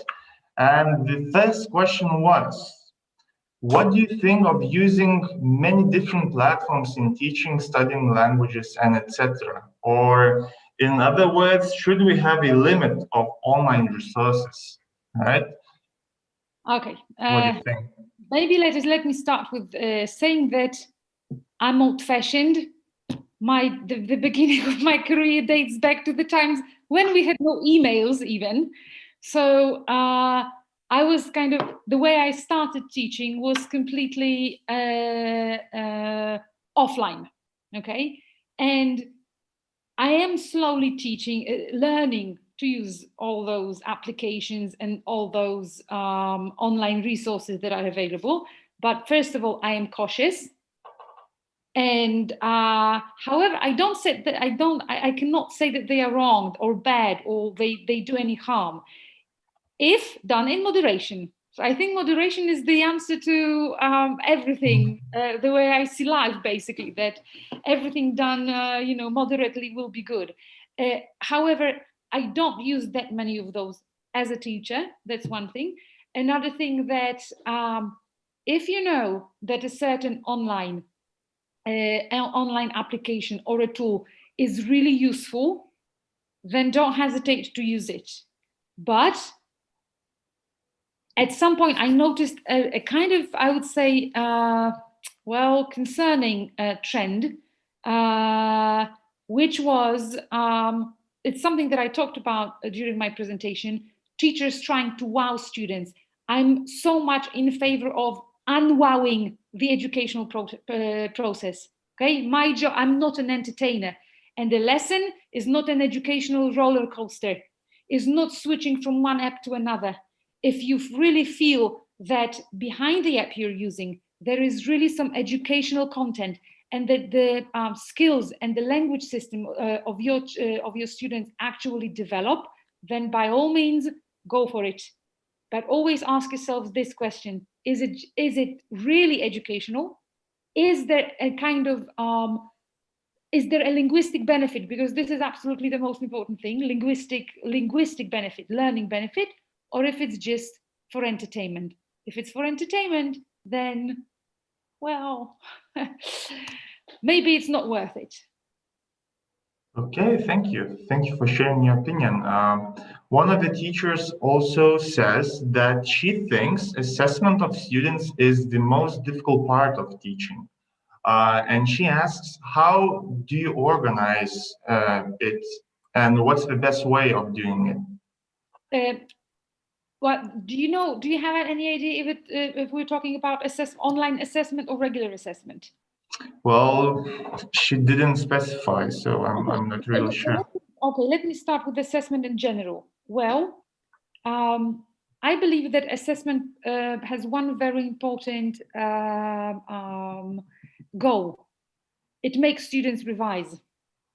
Let's face it, the majority of students do not really sit down at home in the free time to revise the material from the lessons. If, however, things are completely different when the test appears, right? However, this can be done. It doesn't mean that I have to give them a test. Any other kind of assessment will be fine for that, okay? Any form of assessment that helps students revise will be okay. My tests, also, that's another way I look at assessment. My tests are not there to prove students how little they know, but how much they have mastered. So I don't mind giving my students tests to write at home. I don't mind them writing them together in pairs or in groups, because they learn from one another. I'm basically a huge fan of formative assessment. Formative assessment is just that, kind of going away from regular testing and quizzing students to introducing any other forms of assessment or evaluation that actually provides you with the information of how students progress, how they move on, how well they are doing. And mind you, this is how well and not how badly they're doing.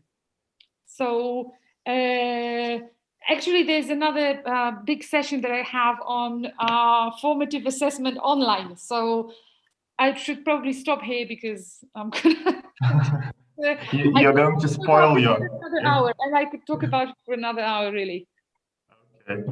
Okay, thank you. I also found a very interesting question about keeping the cameras on during the distance video lessons. And do you know the way how to encourage students to keep their cameras on during the lessons, online lessons? That's the thing. You know, on the one hand, the way I see it, this should be done systemically. That is, it should be a clear. There should be a clear, I don't know, guideline from the school board, from the school authorities. So we either oblige students to keep. This is like you know, this is like a lesson, really. I'll tell you what my parents do. My parents, who are teachers, they explain it at the very beginning, saying, guys, if I don't see you, that means you're absent. So, and kind of students follow, and they do keep their cameras on.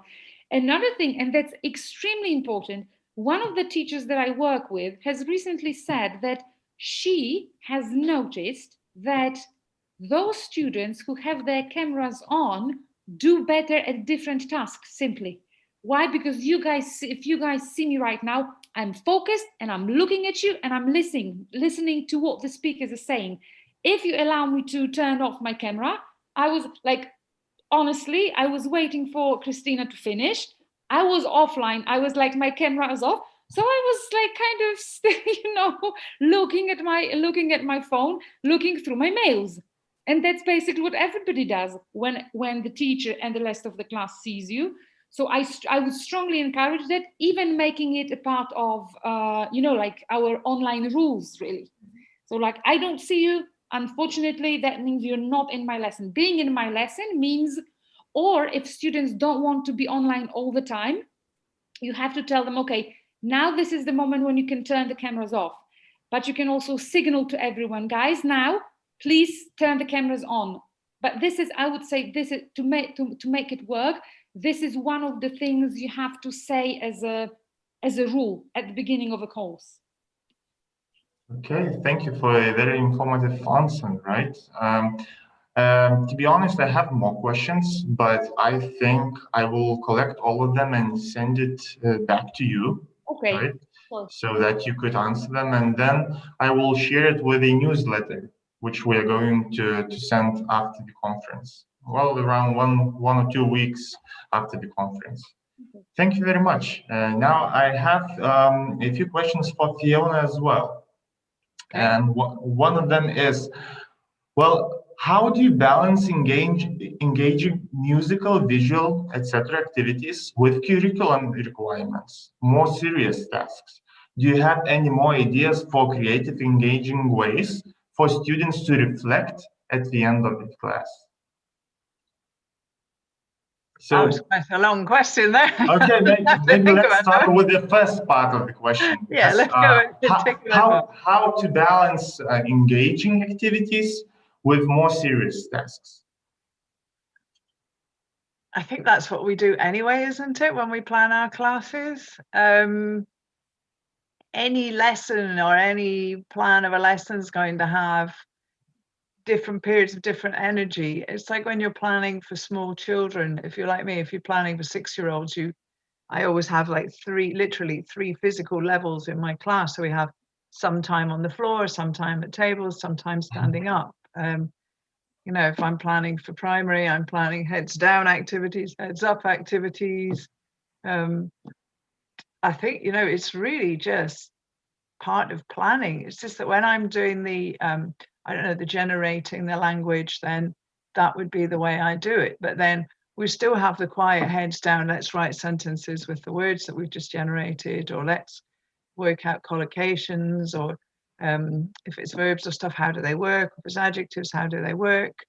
But to be honest, yeah, it's just part of planning, I think. That's just part of our toolbox as teachers, or toolbox, or you know, the ingredients in our cupboard, in our teacher's cupboard for making whatever you wouldn't have a whole lesson on yee, let's play, you know, let's listen to music. And no, you'd have that as, I mean, that listening to music and taking notes, that's a good half hour, but there's still the other half an hour or the other 20 minutes or whatever you've got where you're actually working with the language and putting it together and then editing it or whatever, or you know, once they've handed in the compositions, if they do writing or sentences, whatever, then you've got the, you know, the feedback stage where you look and you say, okay, are they using these adjectives correctly, or are the verbs going in the correct tense? So yeah, it's just part of planning. Yeah, so there isn't a one specific strategy of doing that. Not really, right? no. Yeah.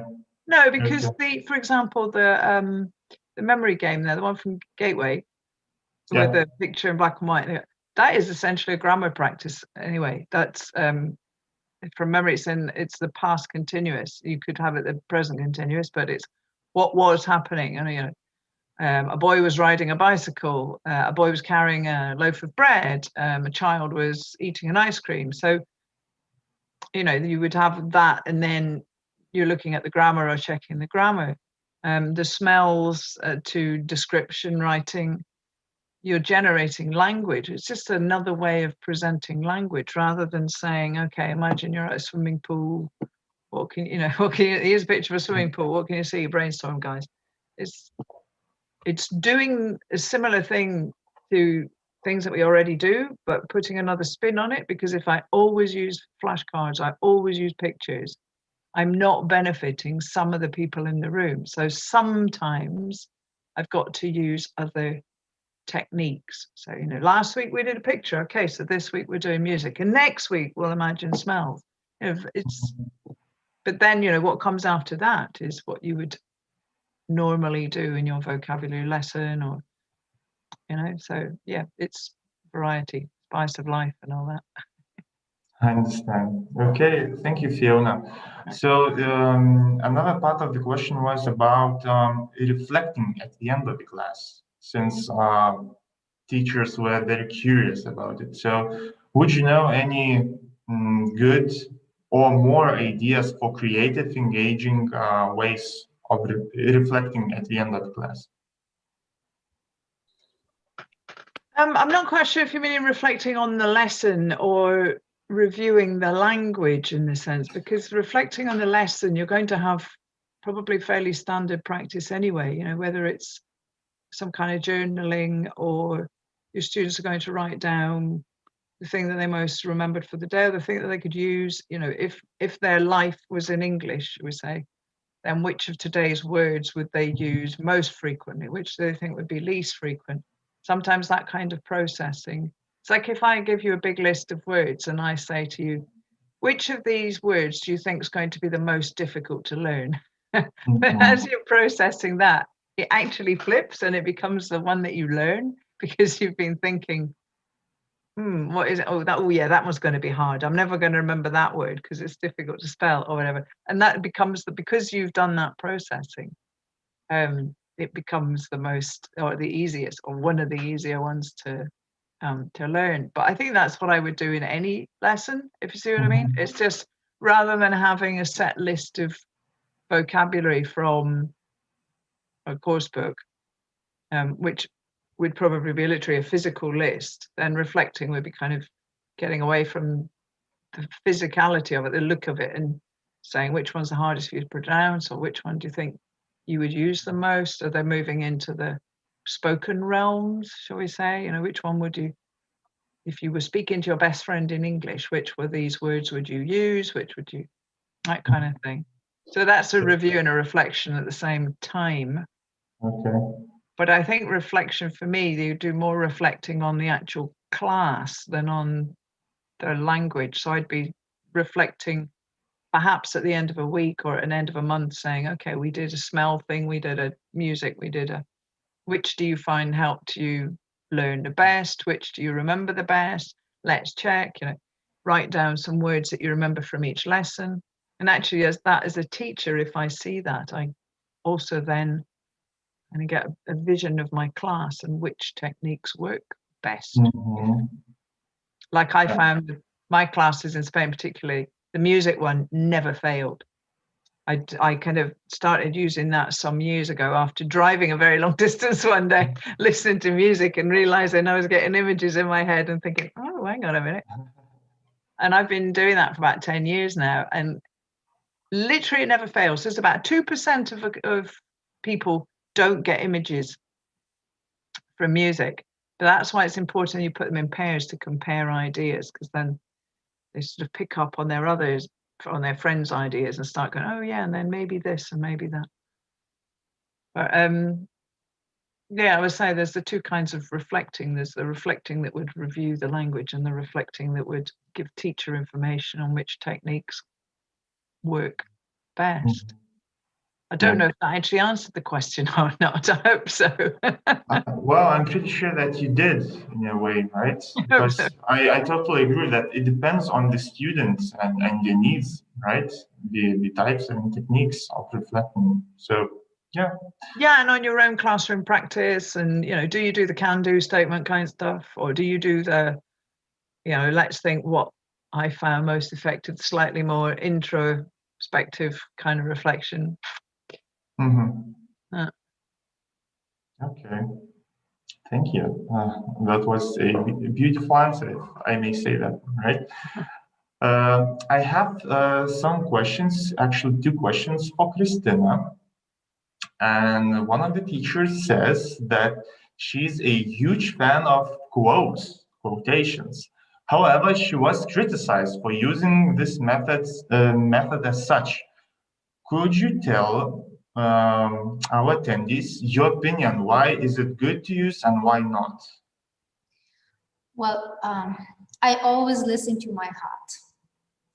When I have some kind of consideration whether to do this or not, I always listen to my heart. If I find it useful in my classroom, if I find it useful with my students, if I see that it works in my life, so why not to do that? Why not to continue doing that? So people can criticize me, and if my students don't shout and scream and anything happens, so that is okay. So they love quotes. They get a lot of inspiration from them. So yes, it might be some kind of opinion, but it's not a fact. Mm-hmm. This is what I believe in. Okay, thank you. And during your presentation, you also talked a lot about your students, right? And what they do during the classes. So could you tell us, how do your own students react to learning during the pandemic? Well, now I work in a different school, in a new school, and it was a very difficult beginning, I would say, because I had only 2 weeks to meet my students in reality in the classroom, and then we had to start some kind of isolation process or something, so social distancing. I suppose that it's quite difficult for the students and for the teachers nowadays. We have to find different techniques, different approaches, how to make that educational process more attractive, which is more difficult to do while teaching online. It's quite difficult, I would say. So we, as educators, as teachers, we have to think of the best ways.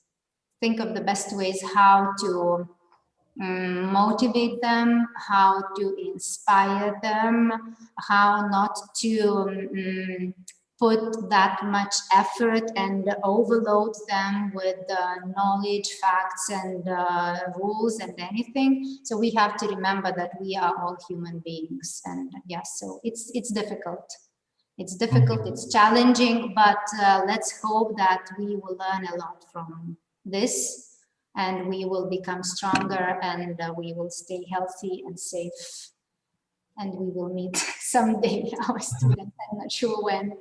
So it's hard to predict, right? So, but it's a difficult period, I suppose. We have to be patient, right? Pardon?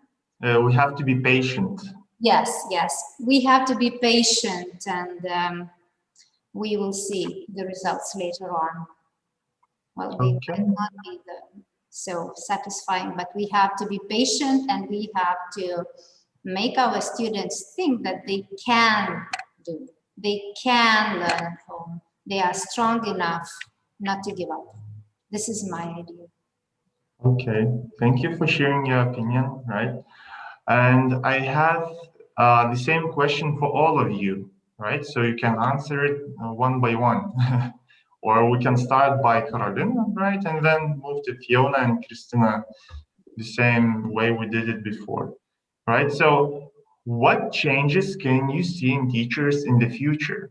And how will the pandemic have affected teaching after it passes? What effect will the pandemic have on teachers, yes? Yeah, after it passes. I would say they will become more open-minded, definitely. I don't need to look far. I'm a good example. Last year, if somebody told me, would you do an online course? I would say, not in a million years. Now kind of things have changed, and kind of something that a few months ago I considered completely undoable for me. Now I can do with a good deal of success. So I think that it will make them more open-minded to novelties, to changes. Somehow I'm also hoping that the whole experience will make the teaching more learner-friendly, like I said, right?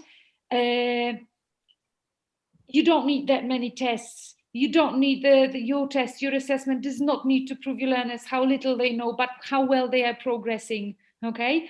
I don't expect you to do everything from the book. Just choose 3 activities and stick to them. Choose what you feel is important for you, okay? So all of these, and while I'll feel that the learners will actually react pretty good to this, to all these situations, I think that the major change needs to take place in the teachers' heads. And I think it is already taking place. Yeah. What doesn't kill us makes us stronger. So I generally believe that teachers will kind of, after this whole period, as teachers, not only as human beings, but as teachers, will be stronger, more resilient, perhaps. So I think that once we go through this, I'm not saying I'm optimistic right now. I'm just saying that once we get through this, I look optimistically into the future. Okay, thank you. Now, Fiona, do you agree with Carolina's opinion? Or I do, yeah. I think we will more fully appreciate the value of some things that we perhaps take for granted or have been taking for granted for a long time, like the absolute need to develop rapport, the human side of teaching, the kind of relationship, the need for relationship building. At the moment, our students are all, whether you're teaching remote like this, or you're teaching in the COVID classroom with 10 children dotted around the room, the need to create a safe space and a kind of happy space. Even with my teacher trainees now, we have what it sounds really naff. I call it the happy hello. We always go hello in the morning. And I'm always going pom-poms for you when they get something right. And I think that kind of, we now, because this is a very, if you're looking at the screen now, this is a very unnatural way to be as a group. We usually see people in profile. We can see more body language. We can see turn-taking clues that we can't see at the moment in the remote. So we have to be more willing to listen to others, wait our turn, or more willing to say, excuse me, when we want to speak. We have to encourage more. And I think because we're doing that now, I hope that will be something that passes over into the post-normal, post-modern, post-whatever classroom afterwards. The human element, it doesn't need to be about the content. It needs to be about the people in this room or in the physical room, because everybody just feels really, pardon the word, but crap at the moment. We're all under a tremendous amount of anxiety and whatever. So I think there's that. And I also think there's the willingness. A lot of us have had to just get on with it when things go wrong and just kind of go, oh, well, never mind. What can I do? How can I do this differently? And I think, perhaps in the past it was like, oh no, I've got to stick to my plan. I've got to do this. The kids are rioting. I'm going to panic too. No, just kind of roll with the punches to an extent. Like today, for some reason, I thought I'd be able to see everybody in the chat, and you just think, oh, well, I'm not going to get stressed about this. Thinking quickly, okay, email it to me afterwards. I'll just pretend I can see what you can. So I think, the capacity to improvise, the willingness to improvise, but using our knowledge, using our experience, trusting our own instincts when sort of on the hoof, when we have to, and really tapping into the fact that we are superheroes. We're probably the most talented profession there is. We're all singers and dancers and actors and carers and I don't know, what else are we? Cleaners occasionally, and organizers and managers, and sort of tapping into all that rather than just content deliverers, because we've had to accompany and motivate and stay happy on screen and smile till our flaming faces hurt. I find a Friday afternoon training, I have to apologize because I look cross because I've just lost all the energy in my face by then. But I really think that we're just going to start appreciating ourselves more as well. That's what I think. Okay, that was very interesting answer as well, right? Thank you, Fiona. And Christina, what's your opinion about it? Where might it lead us? So I do agree with my colleagues here that we will become more resilient to different stressful situations. So we will be more flexible, most probably. We will be able to adapt to different situations, environments more easily. And I suppose that all teachers will become braver, just they will be strong enough to do what is best for their students. So this is my idea, because nowadays, or when the quarantine started, so many different tools appeared online, so many different offers, different platforms, use this, do that. And then suddenly, for example, me, I started feeling, wow, what's going on? Which one to use? Which one is the best one? And then you calm down and you start thinking about your own audience. So if this works in one environment, with one group, so this might not work with some other group. It's not the same. So we have to be brave enough to use the tool that is of, I would say, the best quality, but that quality does not mean that it's not good for the other audience. So we will be braver, we will appreciate human communication more, I suppose, and we will appreciate the time we can spend with colleagues, having a cup of coffee or something, a glass of wine or whatever, because now it's almost impossible.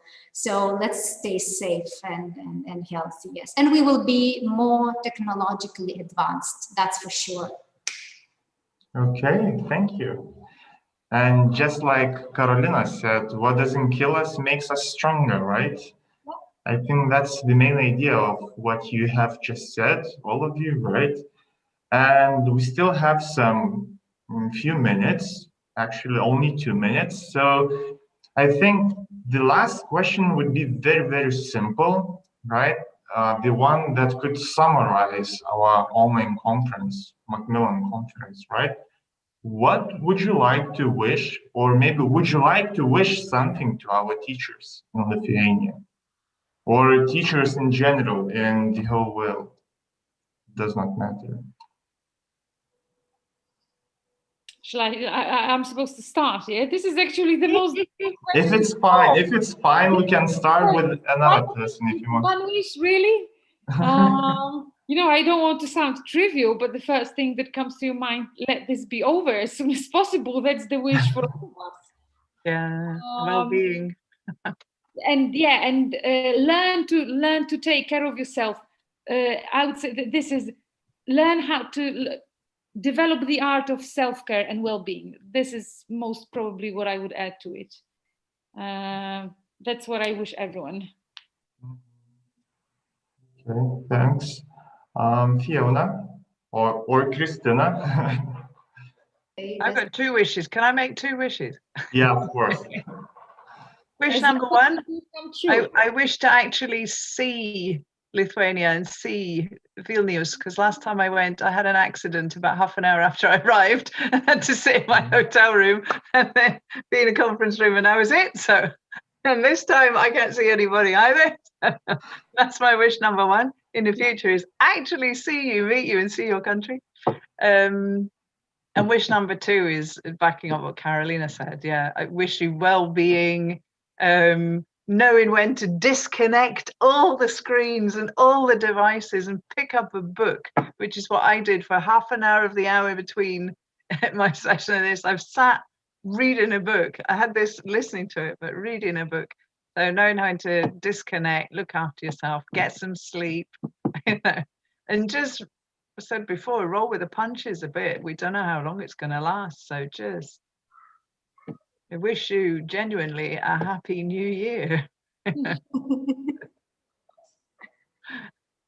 Okay. That's true. We are not even sure how the celebrations are going to look like. No, right? but I think this year more than ever, the word happy is going to have a meaning. I think usually it's just something we say, like Merry Christmas, or you know, we just go, yeah, Happy New Year, whatever that may be.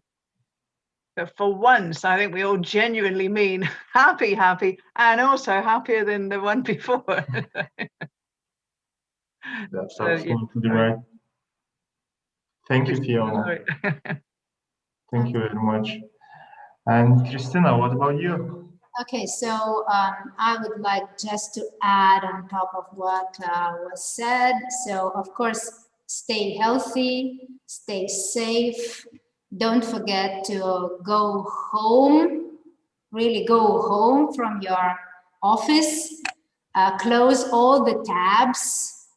And yes, turn off your devices and spend the time with the loved ones, spend the time with yourself, do some yoga, think about what is inside of you, think about how strong you are, how positive you are, and everything will be fine. Just follow your dreams and they know the way. This is my wish. Thank you a lot. Right, so I guess in other words, we have to know how to teach, we have to know all of the techniques, right? But it's very important to enjoy every single small moment in our life, right? Which is extremely important in the times like these, right? The times of the pandemic. So thank you all, Carolina, Fiona, and Christina, for wonderful content, right? Wonderful presentations, for taking your time out and being here with us today. I'm pretty sure that all of the teachers here are pleased as well, right? I hope that this isn't the last time you are here with us, right? Maybe we can think of something else in the future, right, too. And I just want to wish, to rest, right, after the conference, right, and hope to see you soon. Maybe Fiona can visit, not only Fiona can visit Vilnius, but Carolina as well, right? Someday in the future, right, when we can do that. So thank you again and goodbye. Thank you. Goodbye. Have good luck. Bye-bye. Thank you very much, You Igna. too. Thank you. No problems. Thank you. Ir dar truputėlį, kol dar visi nėra, jeigu atsijungia nuo konferencijos, noriu pasakyti, kad klausimus surinksiu.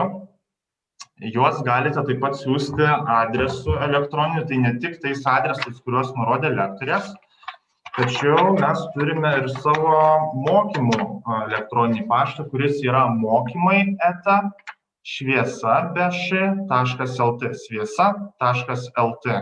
mokymai@šviesa.lt.